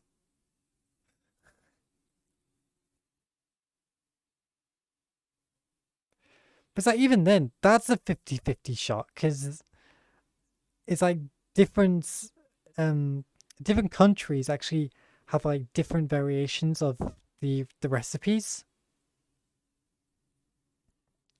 So it's like, especially like the difference between like America and the UK McDonald's, very different.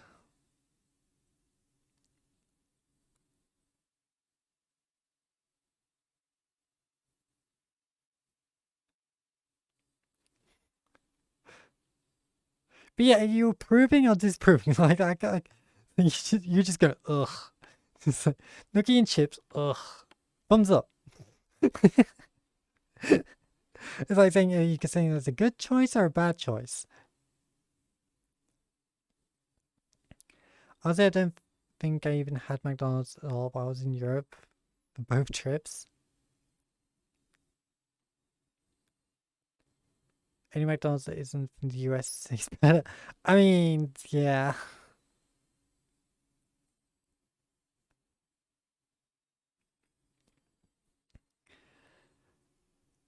Yeah, it's like, again, like you just don't know for certain, especially with my stomach. Like I could eat some of the some of the nuggets in Paris and be like, oh god, this tastes disgusting.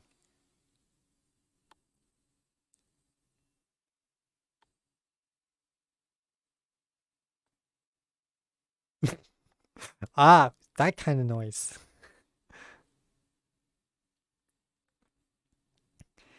Yeah, here's the thing. Here's the thing, Via. Where I work in my real life, we have a McDonald's in the car park, so I can get my nuggies and fries anytime I want. They're just there for me. They're just there.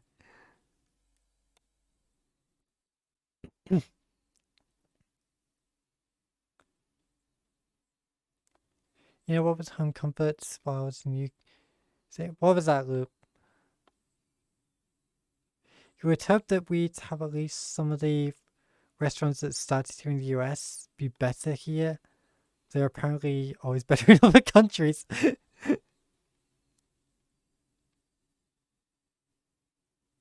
No problem, Shrek.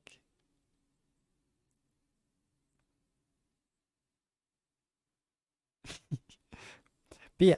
Beer. Wanna know what else? My town. For a while, for several years. Again, we're not like a really big town, but we still somehow had free, if I can do it, had free McDonald's. Free.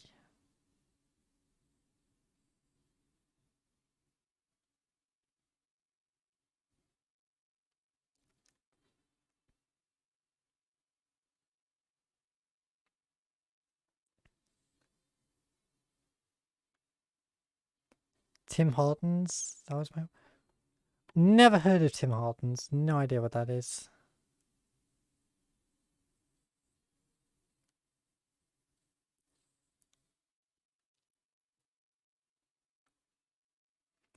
But yeah, we had free McDonald's. One of them has since closed. Funnily enough, it was the only one without a drive through, so we think that was probably the reason.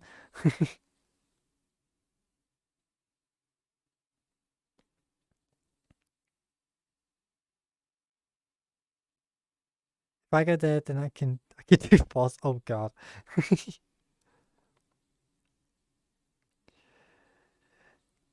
Yeah, it's like we have.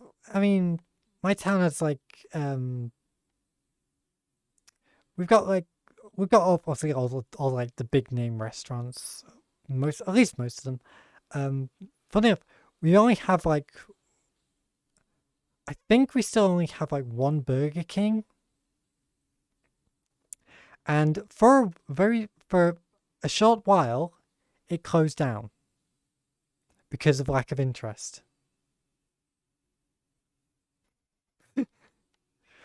Literally the same, like where I work, we have the McDonald's in our car park. Then across the road, we've got a bunch of other stores, and they've got the Burger King, KFC, Subway, and stuff like that. But before KFC and Subway were there, it was just the Burger King. And like I say, for a while, they closed down because nobody was buying from them. It was only because of sudden interest from people saying, "Yeah, how dare you close down our Burger King? We don't have another one. Open it back up." So they actually did open back up. Level up! Hi, Bobby. Thank you for the follow. Hi, Snow. But I admit, it's I've never really liked Burger King. I mean, I don't like burgers for a start, so that's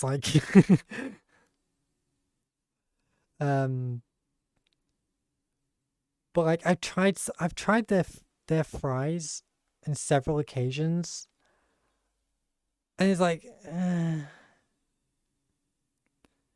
it's like I can't say that they're the worst, but they're not exactly really all that good either.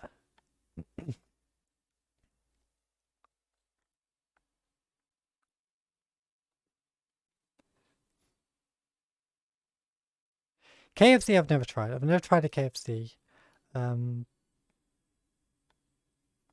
Just never have. And Subway, I don't like this. I'm not really a sandwich eater, so again, like I said, I just kind of been funneled into McDonald's.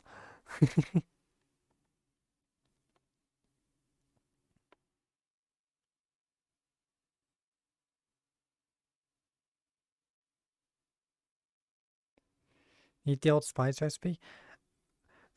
Like I said, for me, my go-to order essentially for McDonald's is 9 nuggets and 2 large fries with curry sauce.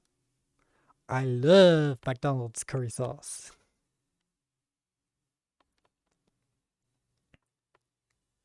There was like a brief period where I went off it because it must have been like a bad batch or something. Because it just tasted absolutely disgusting. And then so it's like I went off it for a while. But then I thought, okay, I'll give it another go. And I was like, thankfully, it was back to normal. Cream sauce? What kind of cream are you talking about, beer? Considering the noises you were apparently making earlier.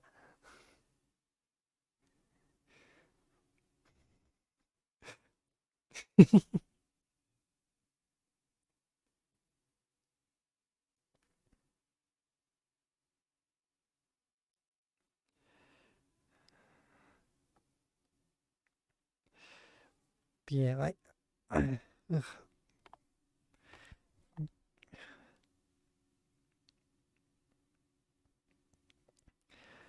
Yeah, I do occasionally buy like 20 nuggets just for myself, but it depends on how hungry I am. I'm gonna take a nap. Okay, Lou. Thanks for stopping by.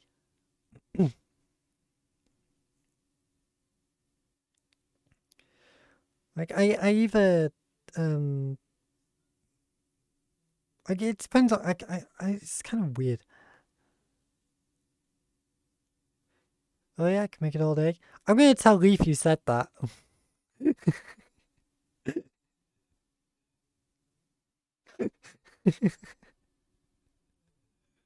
There's Leaf's new TikTok. That'll be a questionable one, won't it?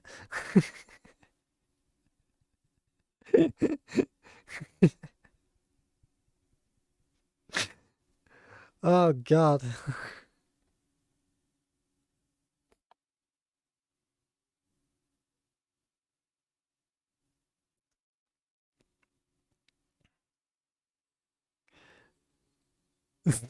Tell my mom.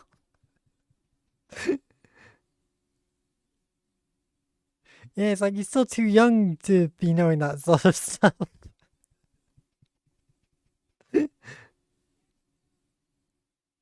I mean, to be fair, let's face it. Leaf wouldn't care. She'd actually be trying to promote it. Knowing the type of gremlin she's turning into now. It's like she's always been a gremlin, but now it's like now she just doesn't give any fucks.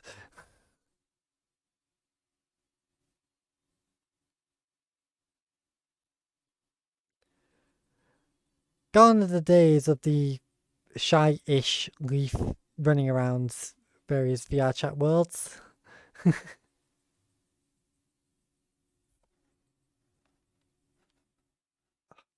Bloody itches. It's better.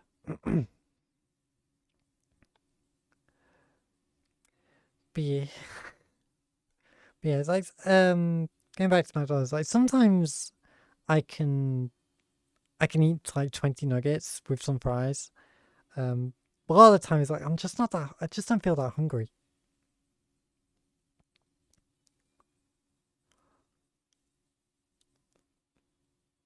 It's always the case, like, if I buy 20 nuggets, then I have to kind of sacrifice the fries.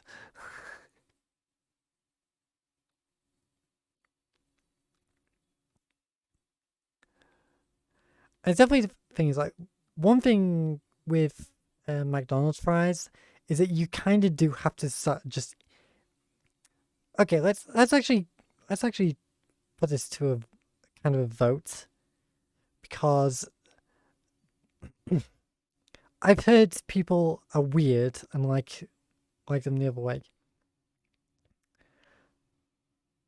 McDonald's fries, crunchy or soggy? Which do you prefer? Because there are very weird people who actually do kind of like them soggy.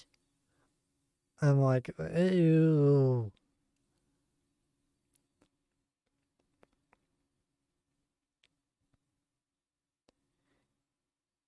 Neither. Cyrus is officially the weirdest one.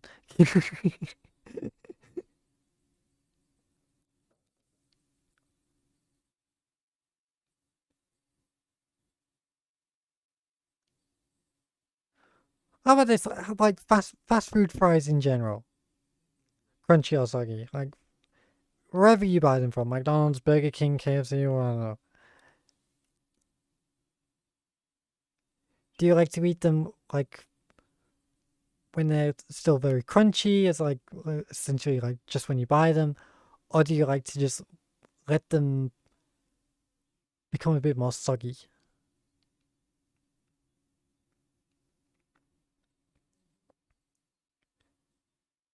Soggy. Why do people? I know. That's why.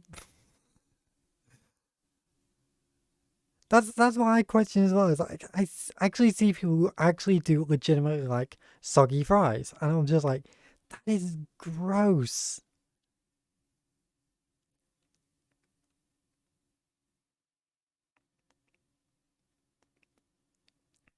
Wendy's has the best ones, but McDonald's fresh out of the fryer is the best one. Yeah, like if they're fresh out, like they're still nice and hot, bit of have good crunch to them, perfect.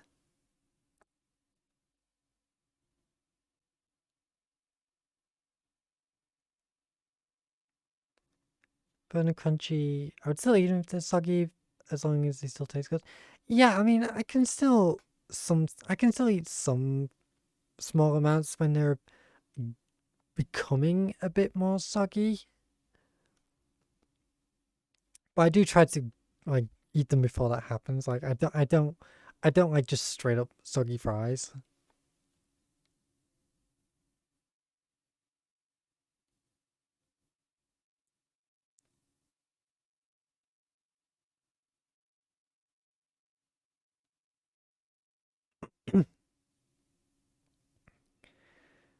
But yeah, it's just always one of those weird things. Like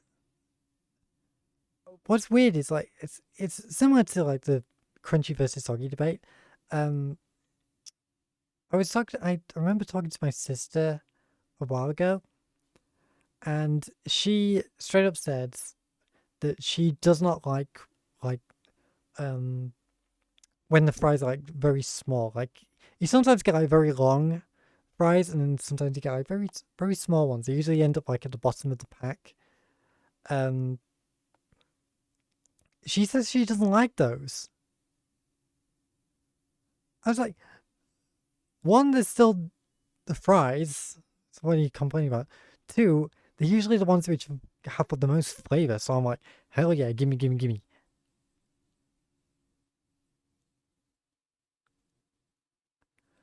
That's the way I feel about it. Like as long as they're not soggy, I'll eat them.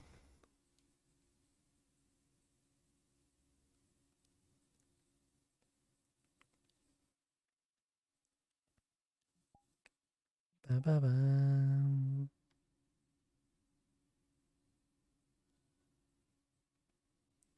Not a fan of really small fries, usually too crunchy. I won't say like sometimes there are the occasional ones which are just like almost completely rock solid. You could feel, but good chunk of them is like they've got that good amount of crunch to them. Like there's so much flavor, much more flavor in them.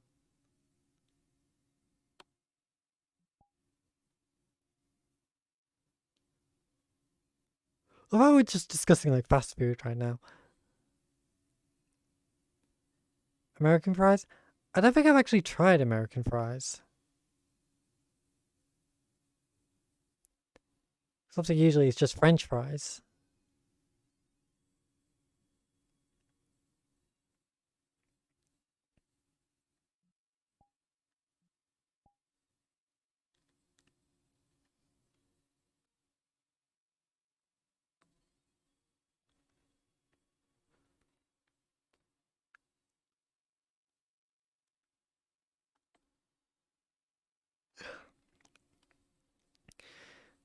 But yeah, but as I said earlier, it's like I know for a fact I cannot eat burgers.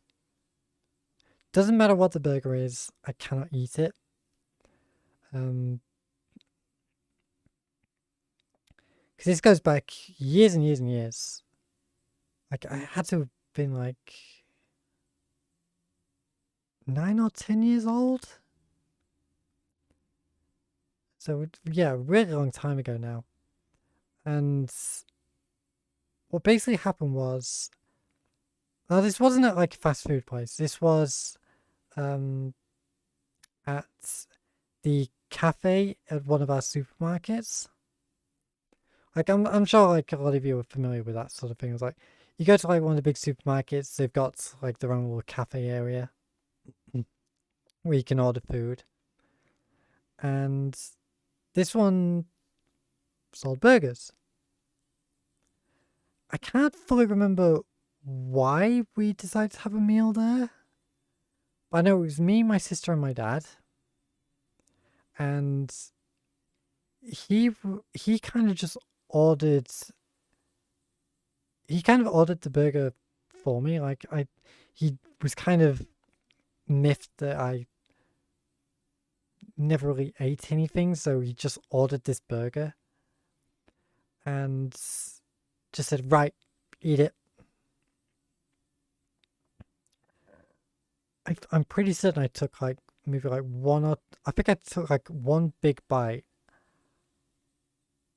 just like because he was so forceful with it. Like I took like one big bite, and I couldn't eat anymore. Like I was just going, no, this is disgusting. And he was kind of adamant that I had to finish it. And I'm pretty certain I took another small bite and then had to rush to the toilet to be sick. Just immediately, just like, bleh. And because of that, I have never touched another burger.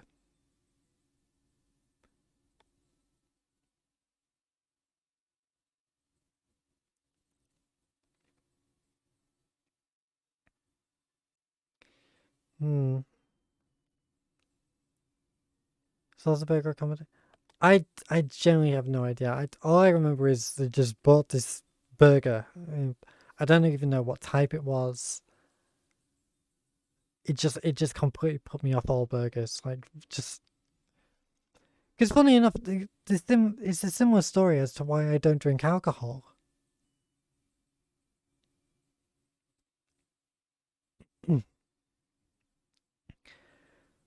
Like because yeah, I just don't drink alcohol at all.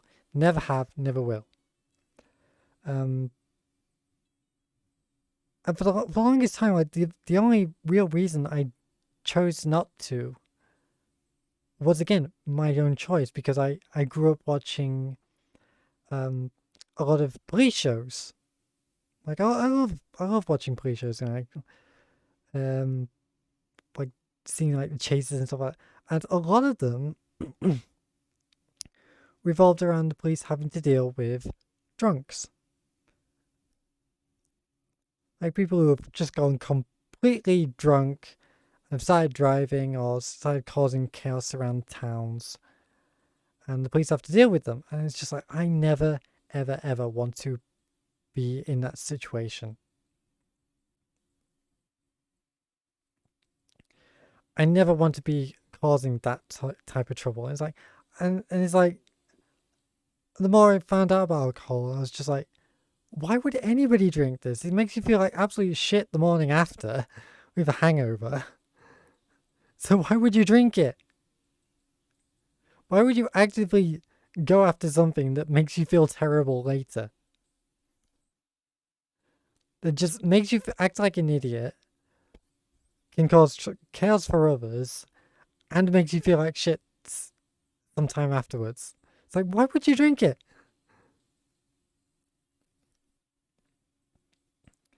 That's just how I looked at alcohol for longest time. Obviously, it's like, yeah, now I know there are reasons people drinking is like, okay. But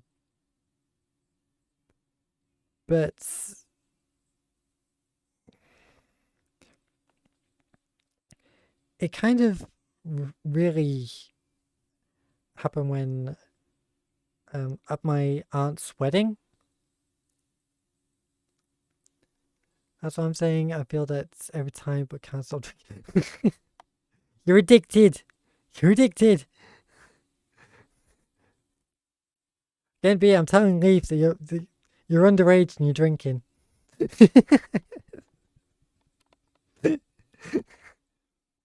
But yeah, like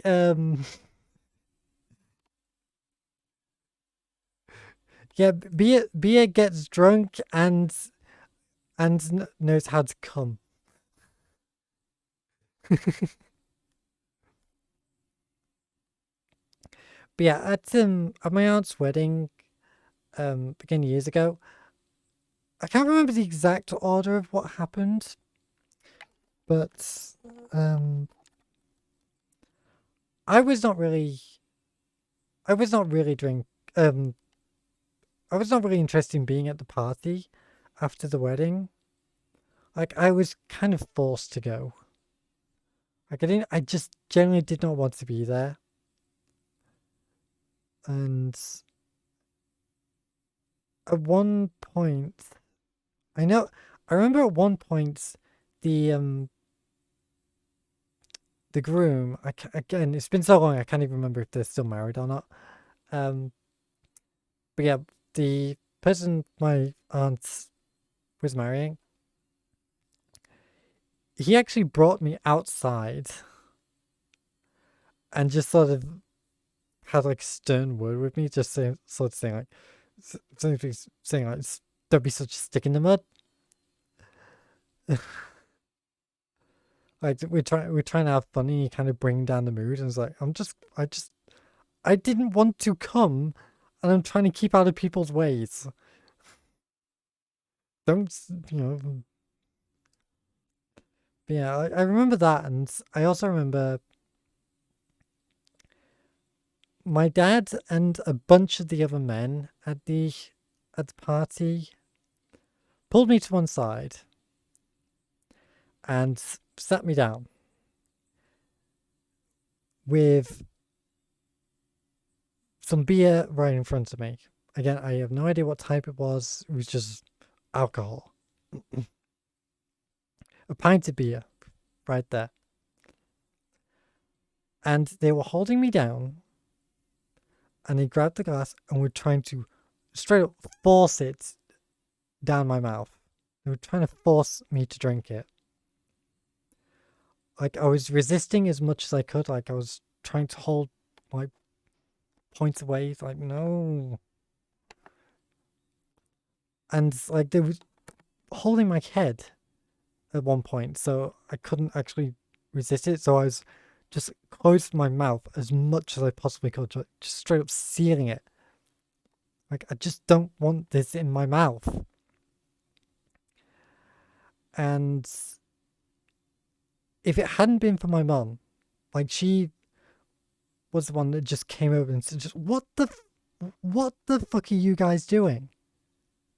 They clearly don't want to drink it. So stop trying to force them to do it.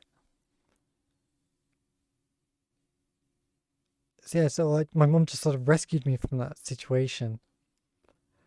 And like I said, that was kind of the clincher for me. Like that, from that point on, I knew I never, ever, ever, ever, ever want to drink alcohol. If it makes me even come close to acting the way the rest of them were, I don't want that.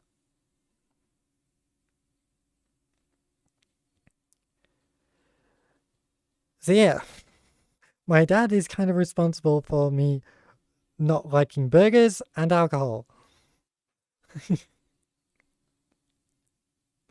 I do want to make it clear this. I don't think that me and my dad don't get along, because we do. It's just like those two little situations caused havoc.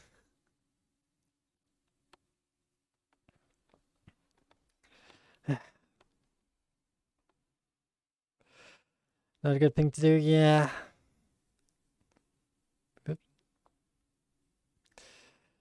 So yeah, I mean, that's kind of why when I know my friends are having drinking nights or getting drunk, is like, I'm kind of just like, ugh. If you're drinking, fine, just don't try to pull me into situations.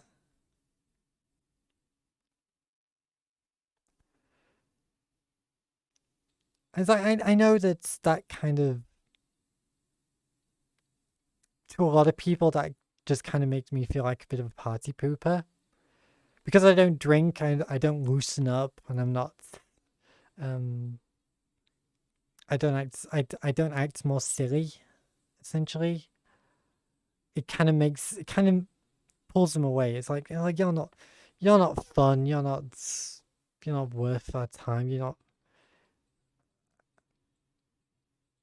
But again, it's like my choice. Like my choice to, I don't want to drink. I have my reasons, and I just don't want to drink.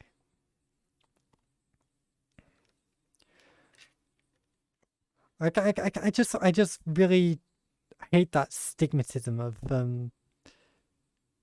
again, it's like, if you're not cool, you're not fun, if you don't drink. It's like, you don't need to do these things.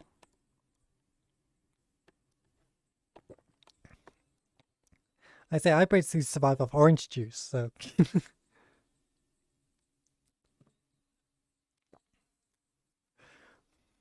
Juice and Pepsi Max. That's basically all I drink.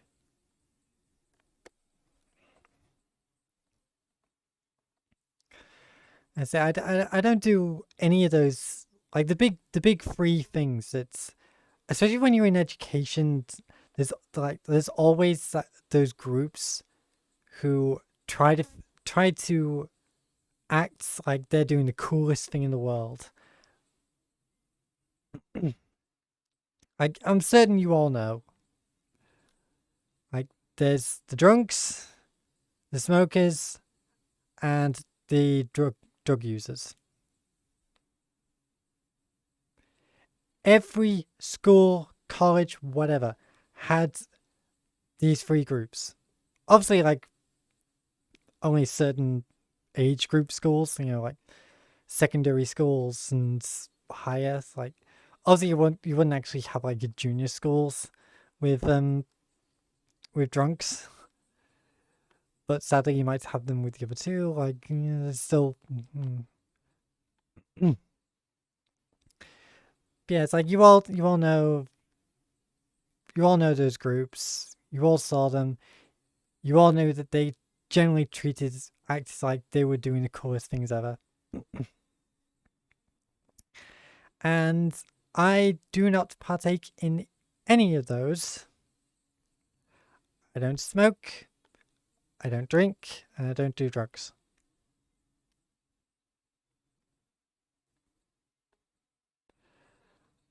Like, again, I'm not saying anything about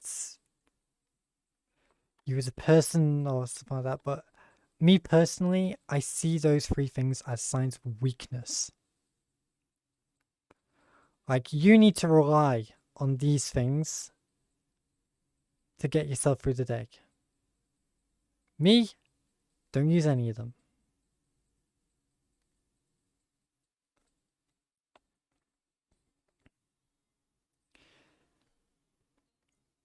Like, yeah, I'm not gonna say like, oh, I'm above you because I don't. No, of course not. Like, if you drink, you drink. Fair enough. But again, that's just how I perceive it. It's like, I feel like if I did smoke, if I did drink and whatnot, I've given in. I have made myself weaker mentally. I have, yeah.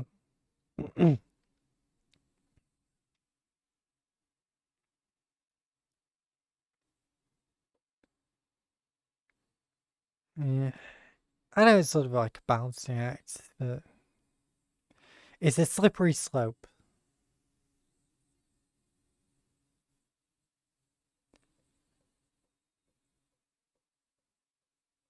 If I was born in the UK or any country where possible to get drugs, I did it. Oh god. Level up! Gabriel, thank you for the follow. God, we're learning a lot about beer. Like there's the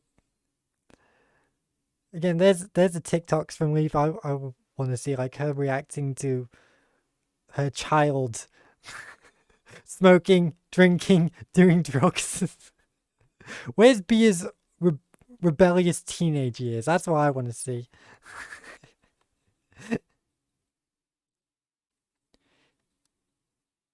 Curiosity bullies? Ha! Lesser people have tried.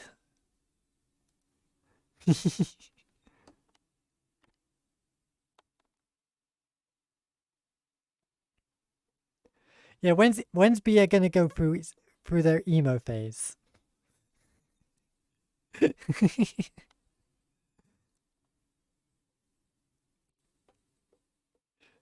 You know, Bia, you've got to do it. You've got to do the emo phase at some point.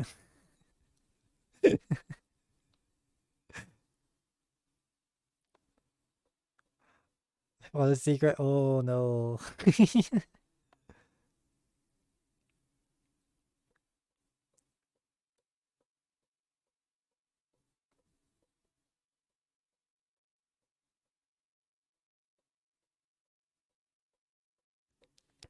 Sorry, Gabriel. You'd have to talk to Purple about that first. You got to go through her before you get to me.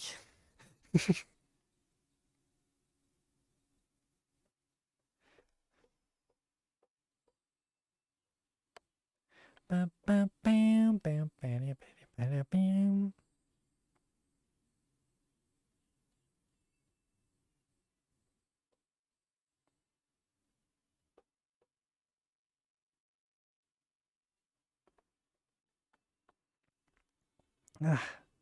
I don't know.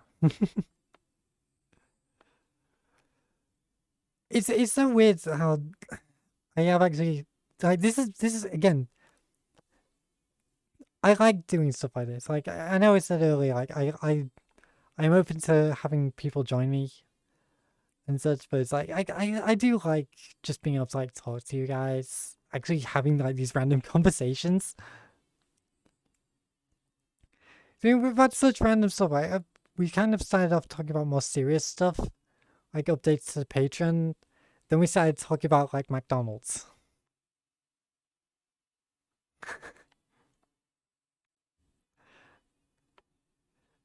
It's been a very roller coaster of different subjects. Fun conversation. Yeah, it's like this is what I want. I know it's very difficult for me to kind of keep subjects going. But it's like it's one of those things like when you actually get like on a good subject and you can actually then connect it to other stuff, it's like, yeah, that's what we need more of.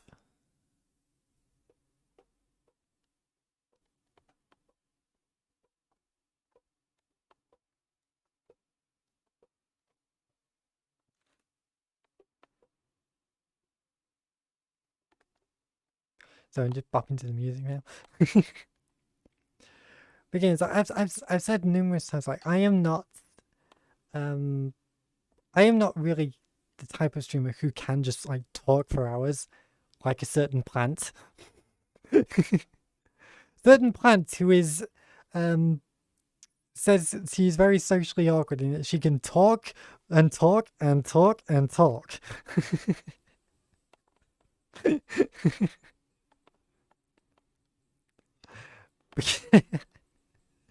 For me, it's a lot harder. Like I will always make fun of the plant.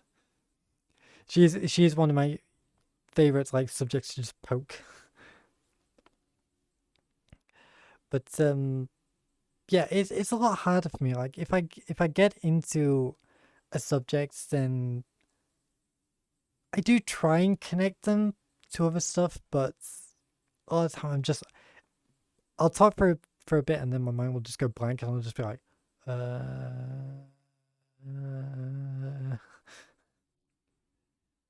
It's like white noise in my head.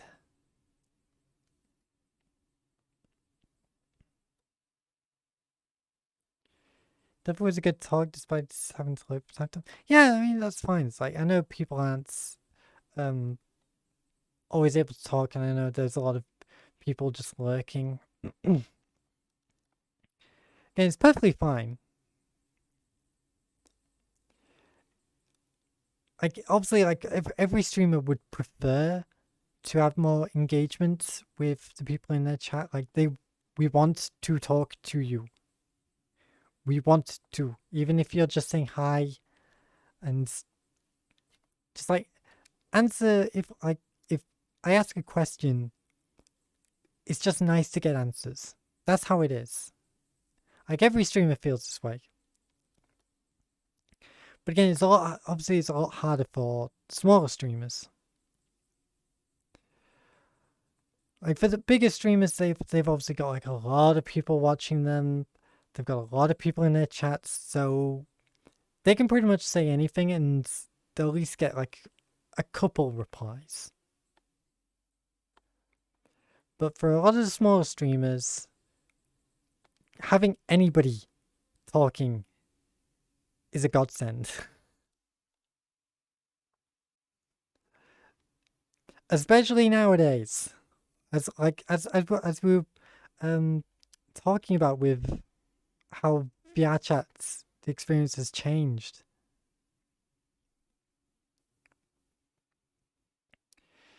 Yeah, with how different it is to engage with people in VR chat, it is more important now that for the people who aren't like raking like hundreds and hundreds of viewers, that you kind of just attempt to talk. That's the way I look at it. You don't have to. I'm not going to force anyone, but it is more appreciated for the smaller streamers.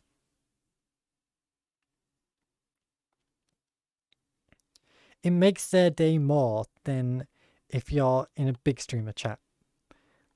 Because if you're in a big streamer chat, odds are very high they're going to ignore your message.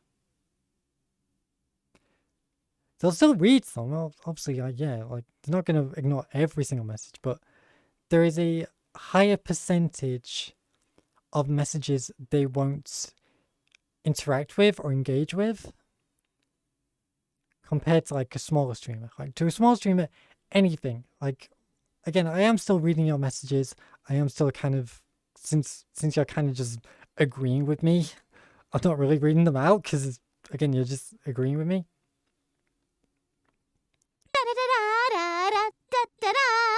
Bits work. Keep it a bit, Jake. But again, like, you get what I mean. It's like, for a smaller streamer, the streamer is more likely to pay attention to any little message and try to use them to, like, hold a conversation, like, have a bit more back and forth. Bigger streamers, they have so many people messaging that they'll be a lot more picky. As like, then you get to the actual massive streamers who have, like, their chat zooming by so quickly they can't even read anything. It's like, that's when you get to, like, the sub-only chats.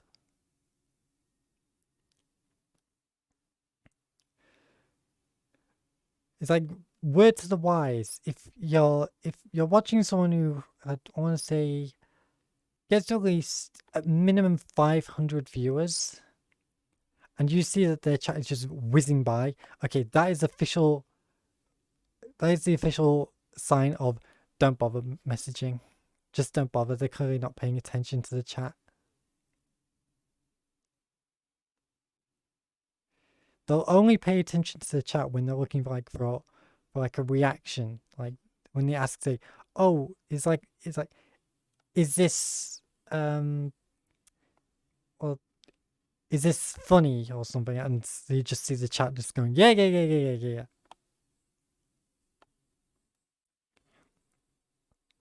That's the only time they'll really pay attention to their chat, I find. Level up! Splatoon fan. Thank you for the follow. God, there's a game I want to get back into.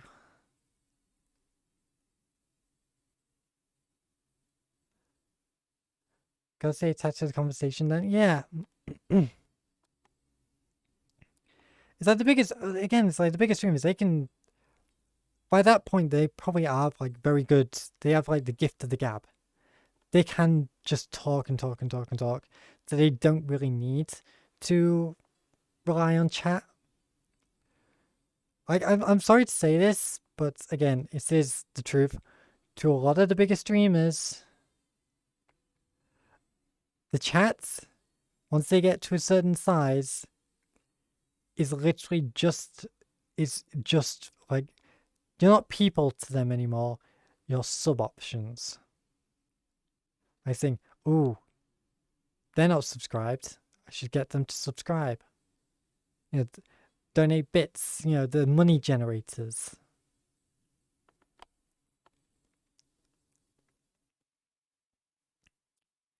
Here today to Inkling Artling, which would it be? I mean, I've got Octoling artwork, so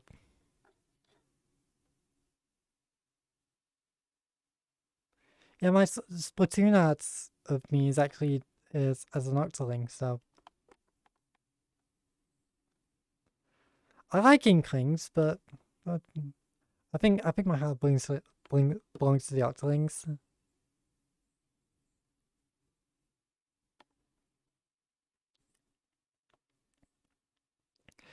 But yeah, I really need to get back to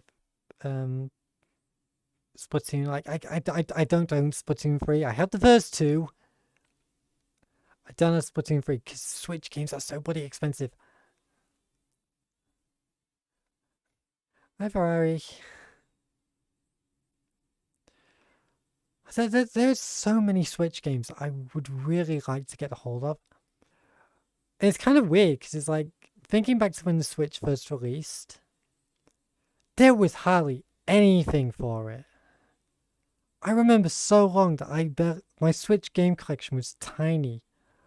And now it's actually grown in size, and like there's a bunch of like Switch games that I would really like to get a hold of. Let's see if there's any of the Kirby games. Like, I love the Kirby franchise, but I very rarely get any of the games. I think I owned like the original Kirby's Dream Land on Game Boy, and I've also got it on my 3DS digitally. I've also got Kirby Superstar Ultra, I think that's what it's called, on the DS. And I think I also got a Kirby game from the 3DS Ambassador collection. But that's it. Those are like the only Kirby games I've actually played, but I do love the series. I've played Kirby more in Smash Brothers than I have his own games.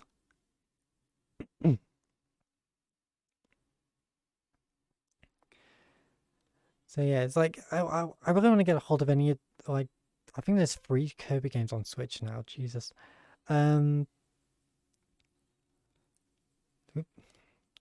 The new Fire Emblem, Engage. Haven't got that. Really want to play it. Same with the Fire Emblem Warriors sequel. I really want to play that. See, now that I'm thinking about it, my mind's gone blank. I still haven't even picked up like the Mario and Sonic at the Tokyo Olympics game. Because it's just so bloody expensive.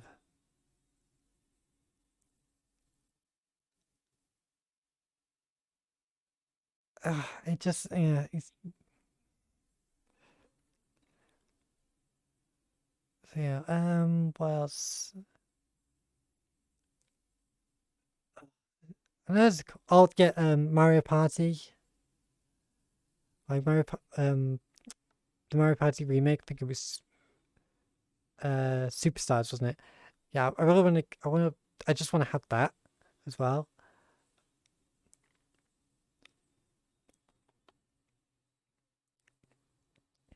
Like all these Switch games I would really like to play. But even years after their release, they're so fucking expensive. Like I'd be lucky. Like I'd only be able to like buy like one of these games a month. And even then, it's like that would be it for the rest of the month. Like nothing else. Because when Switch games go on sale, they're not even all that cheap. Because I'm expecting first party Nintendo games to go on a decent sale. You'd be better off waiting for a new Ice Age. Because Nintendo are that stingy with their prices. Like games for like PC, PlayStation, and Xbox, give it a while, and it's like you'll start to see like, okay, the games are like half price or 75%, or sometimes even more. Nintendo games, even especially the first party ones, even years after they have been released, you'd be lucky to get like 20% off. It's like, Jesus Christ.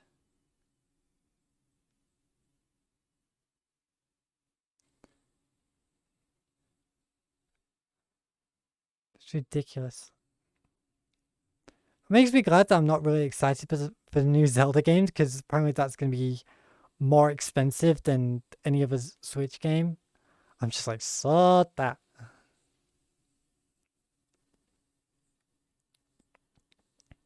Like, even if people did say, obviously, like, people are going to be like sucking that game's D all day when that comes out.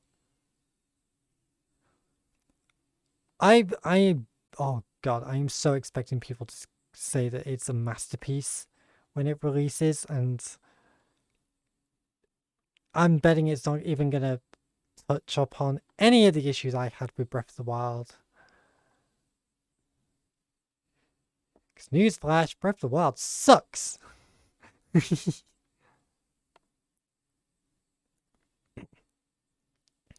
I was actually watching a video recently, and they actually were talking about like all the issues they have with Breath of the Wild, and like they were also a group that's when the game came out, we're calling it a masterpiece. We're calling it absolutely perfect. It is perfect. It is one of the best games in the series.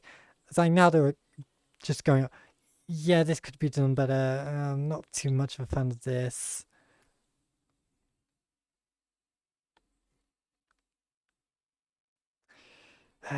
Just the way it is.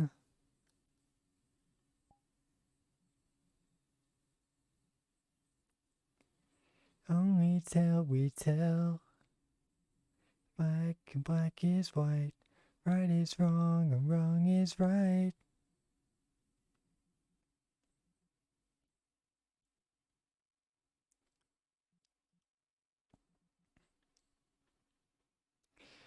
It's ridiculous, I don't know. I said there's still a bunch of Switch games that are gonna be getting released. I'm like, yeah, I want to play So the new there's obviously like Pikmin 4. Really want to get that.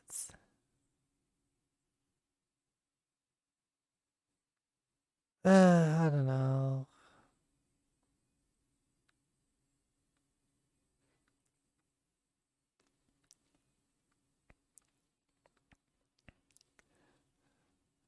There's also the fact that there's a Steam sale coming up.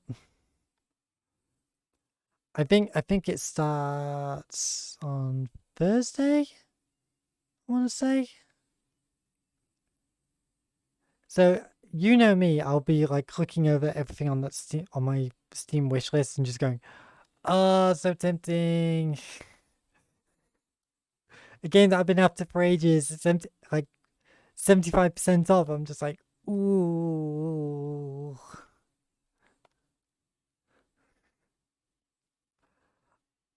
It's so hard for me to hold back when I know it's like a game that I've been after for months and is like really cheap now. I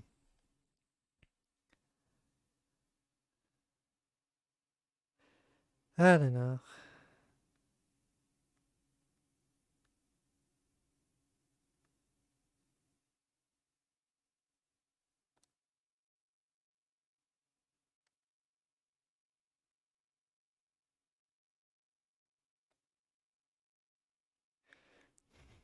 Get creepy music.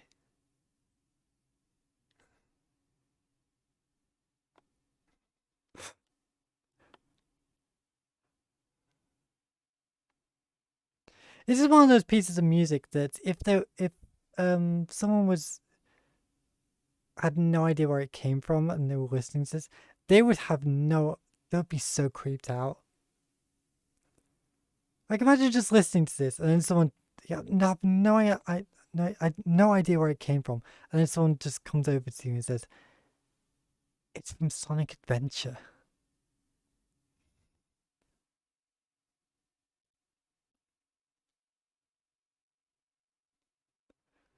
Just get that random baby cry, and it's just like.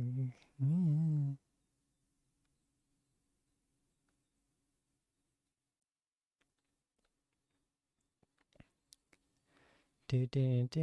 Bit of Discord. What do you mean? What do you mean bit of Discord? Rolling around at the speed of sound. To go, gotta follow my rainbow.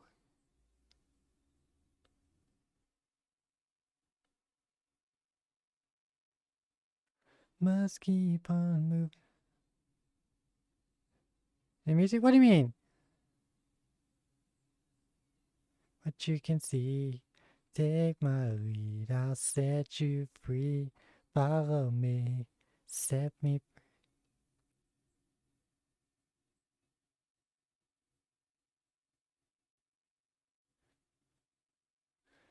Ba ba ba ba ba ba.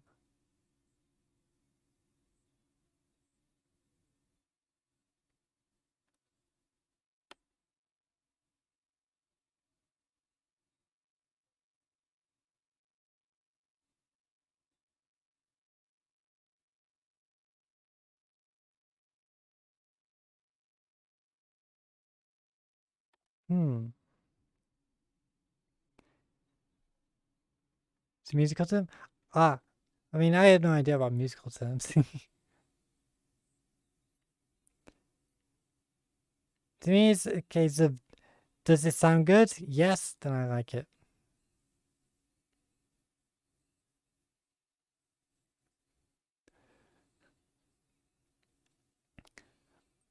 I cannot, like, actually analyze and know all these special terms or anything like that.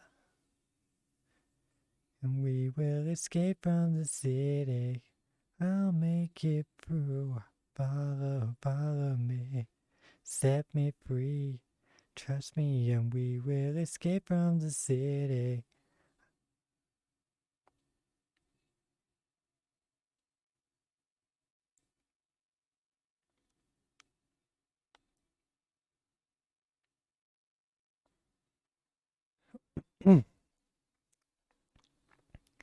It's called Design to Jungle. Ah!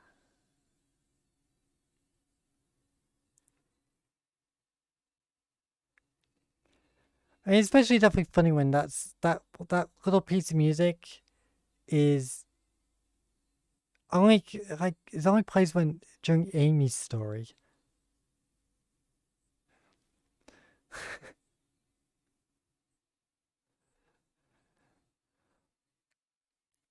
Like Amy gets the creepy music. And we will escape from the city.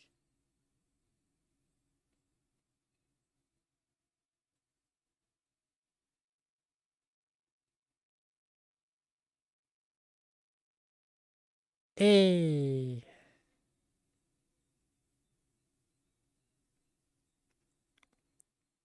I completely forgot about that. So I was talking about how I really want to play the Trails games at some point. Yeah, the newest one, well, I say newest.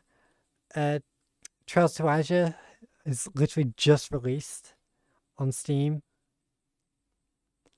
That's the second half of the Crossbell game, of the Crossbell arc. Like, I really need to get a hold of both of those.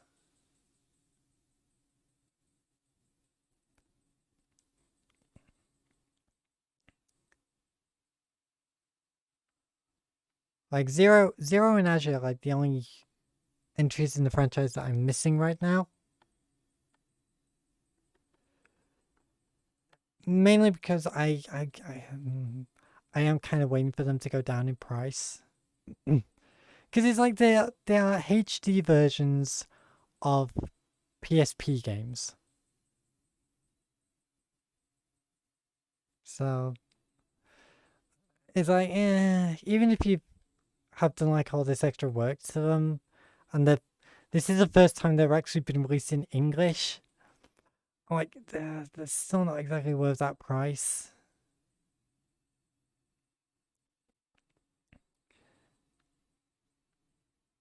So yeah, I'm just been kind of like, yeah, I'll wait until they go down. And it's gonna take me absolutely ages to get around to playing them anyway.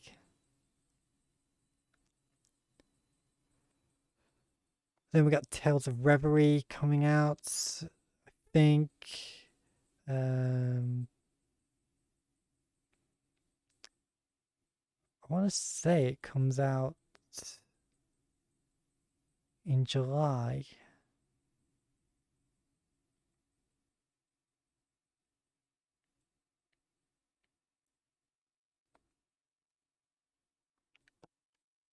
Yep, 7th of July.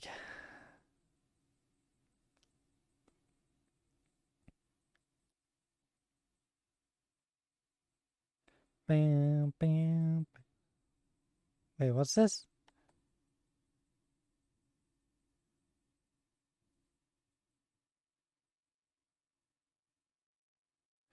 Ah. So I was just looking at Trails Advisor on Steam. So they're doing like a special bundle. I was like, ooh, what's included? It's like, it's just like an art book and soundtrack. It's like, not really worth it.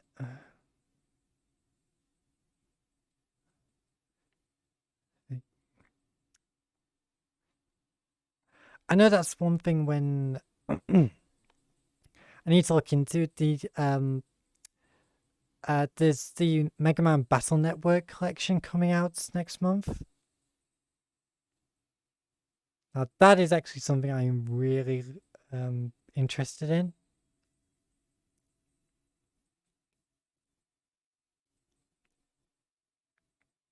And I'm a bit more forgiving towards this because it's like, yes, the complete bundle is £50. But considering it's £50 for like, I think, oh god, how many games?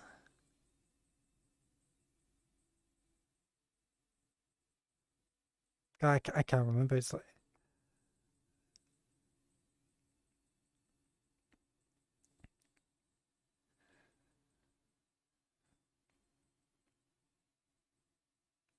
1, 2, 3. Yeah, I think it's like 8 or 10 games. And they're RPGs. They are JRPGs.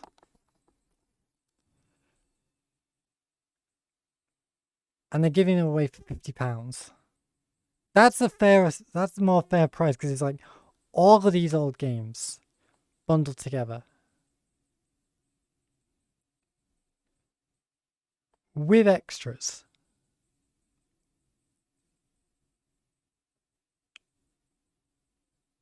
So it's like, yeah, I'm more forgiving for to the price of that. So you just go, if I go back to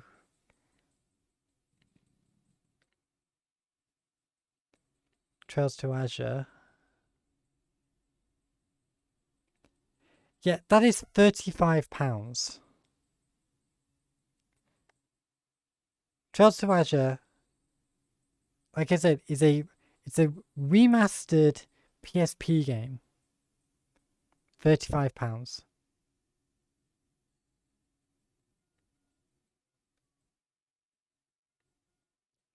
So you can kind of see why I'm just like, eh.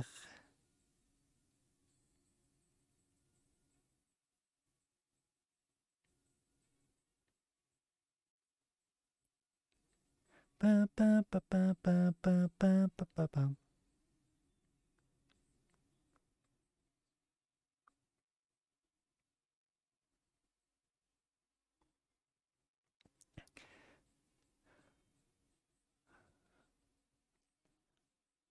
It's like, I know there's like, I know Capcom are currently doing like a sale on Steam.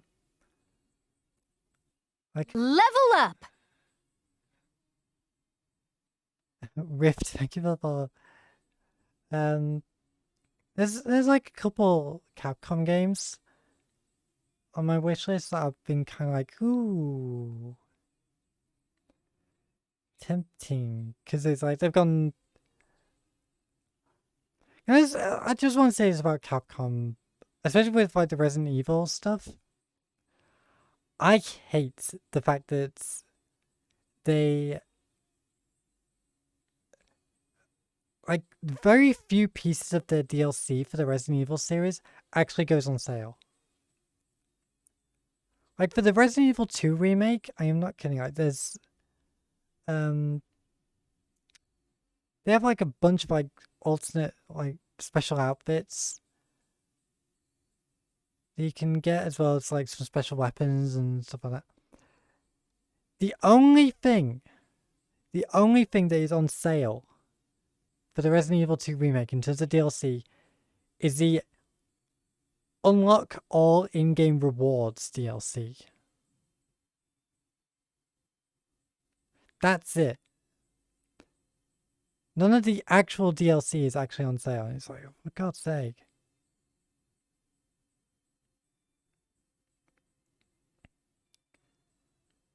But in terms of the games, because there's the Great Ace Attorney Chronicles, like I really want to get a hold of that. Because I do like Ace Attorney. Really makes me wish Capcom would finally release all the other games. Like they did with the original trilogy. Like, I don't get that. They've released the Ace Attorney original trilogy. Like, the first 3 games in the series are available pretty much everywhere in HD. All the other games in the series are still locked to the DS. I think they released on mobile as well, but you get what I mean. Like, the Great Ace Attorney Chronicles is like the only one which is the only other Ace Attorney game available everywhere. I'm just like, why, Capcom? Why haven't you released all these other Ace Attorney games?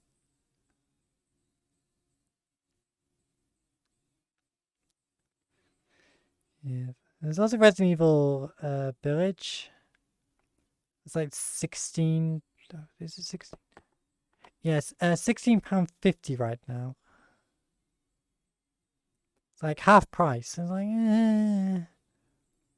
Like, that's what I'm like with them. Especially in the Steam sales. It's like, if it's if it's less than 50% off, I don't bother. I just do not bother. Because you're not getting much off, and like eventually it will go to like 50% or more. So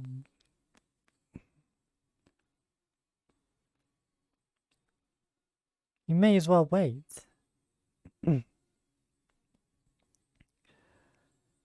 Like, if it gets to 50% off, then I'm like, I might pick it up, I might not. Depends on the game.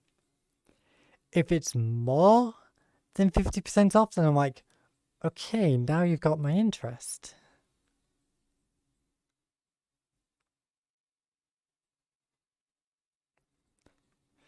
Yeah, that's the way I look at it. It's just like,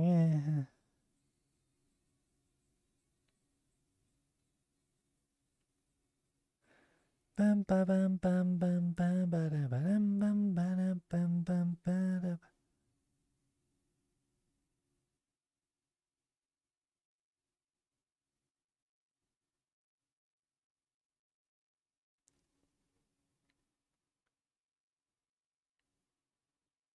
Just checking.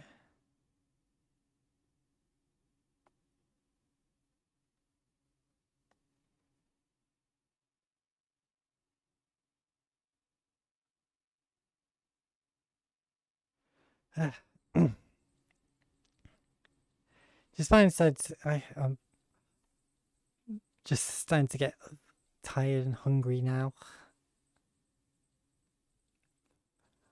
I mean, I nearly 3 hours all alone in this world. Because there's nobody else about. Not too bad for me.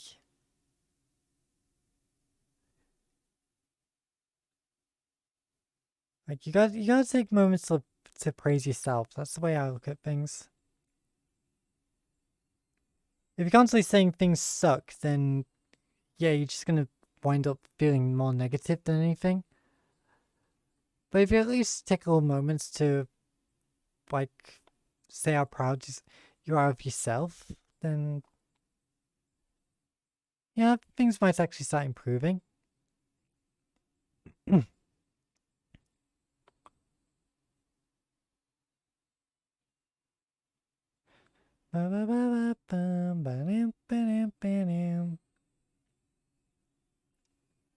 That's why, yeah, just feel good about yourself.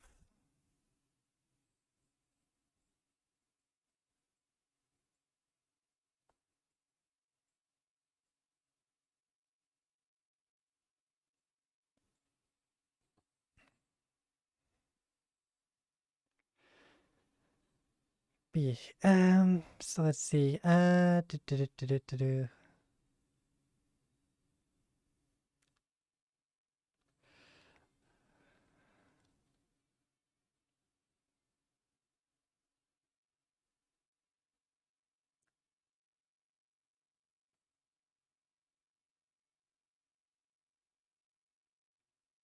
don't know.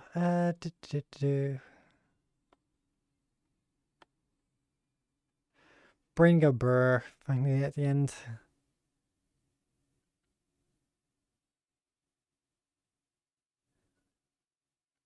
bloody artists on Twitter.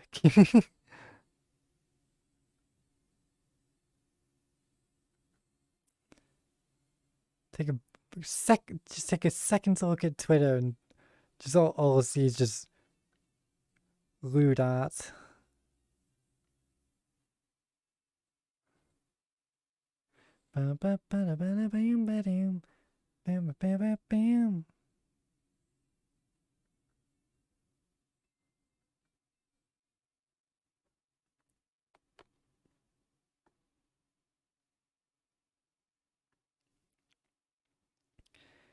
Yeah, it definitely is, and like as Jake's been sort of just saying in chat, it's like, yeah, we have sort of a free strike system if people don't respect pronouns.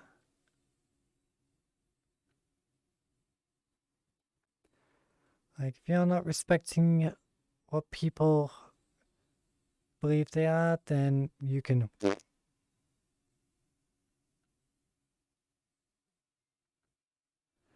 That's the way it goes.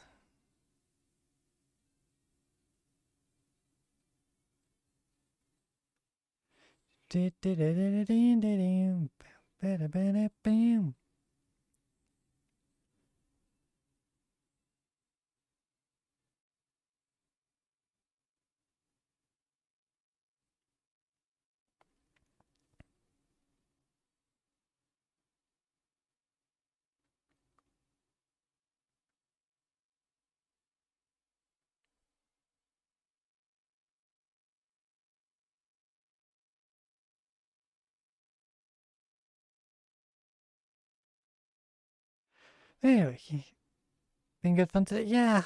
Like I said, well, I do miss like the fact that I have to try and organize stuff like that now just rubs me the wrong way.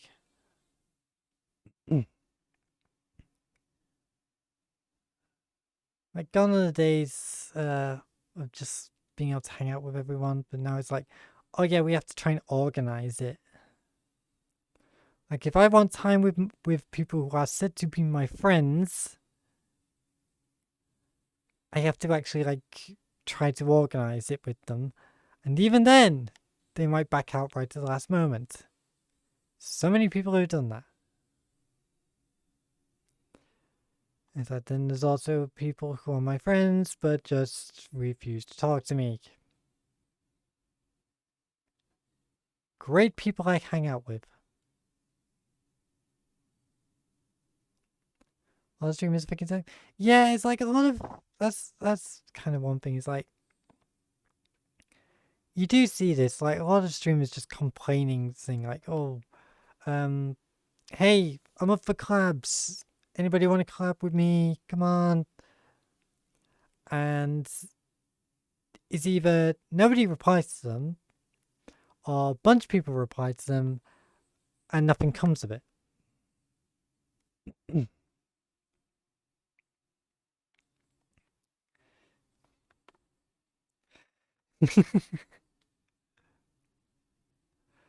Like I've always said, like if you are a friend of mine, then I am up for a collab. I am always up for playing with you. If I'm available and it is a game that I have, then I will try to play with you. If I am aware that you are going to play it.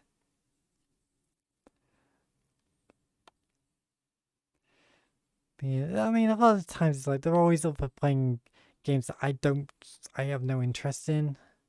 So, I don't know.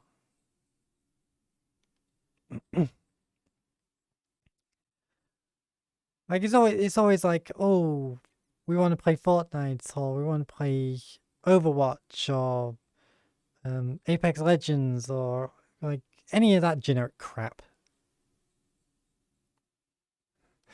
Me just straight up putting my stance on those types of games. Normie bullshit, I'll put it.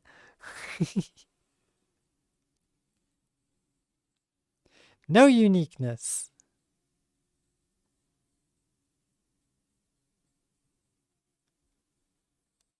Corporate made fun.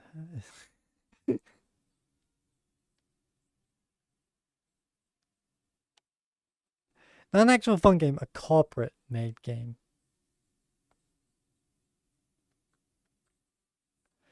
Oh well.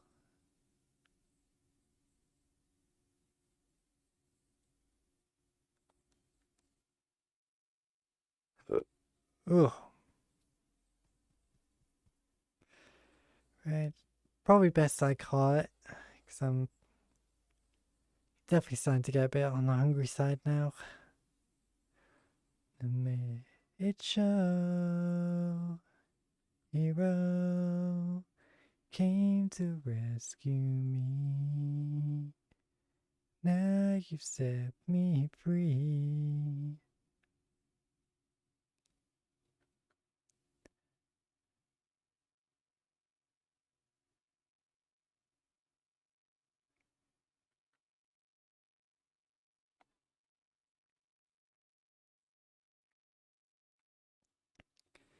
Doom, bam, bam, bam. Just trying to see who's about, who's doing something.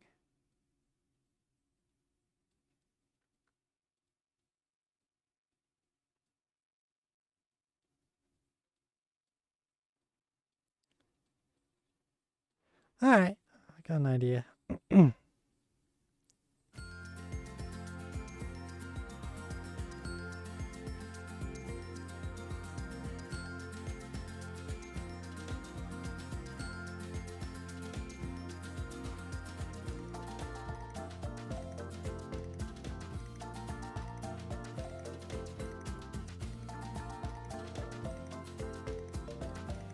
Bum, bum, bum.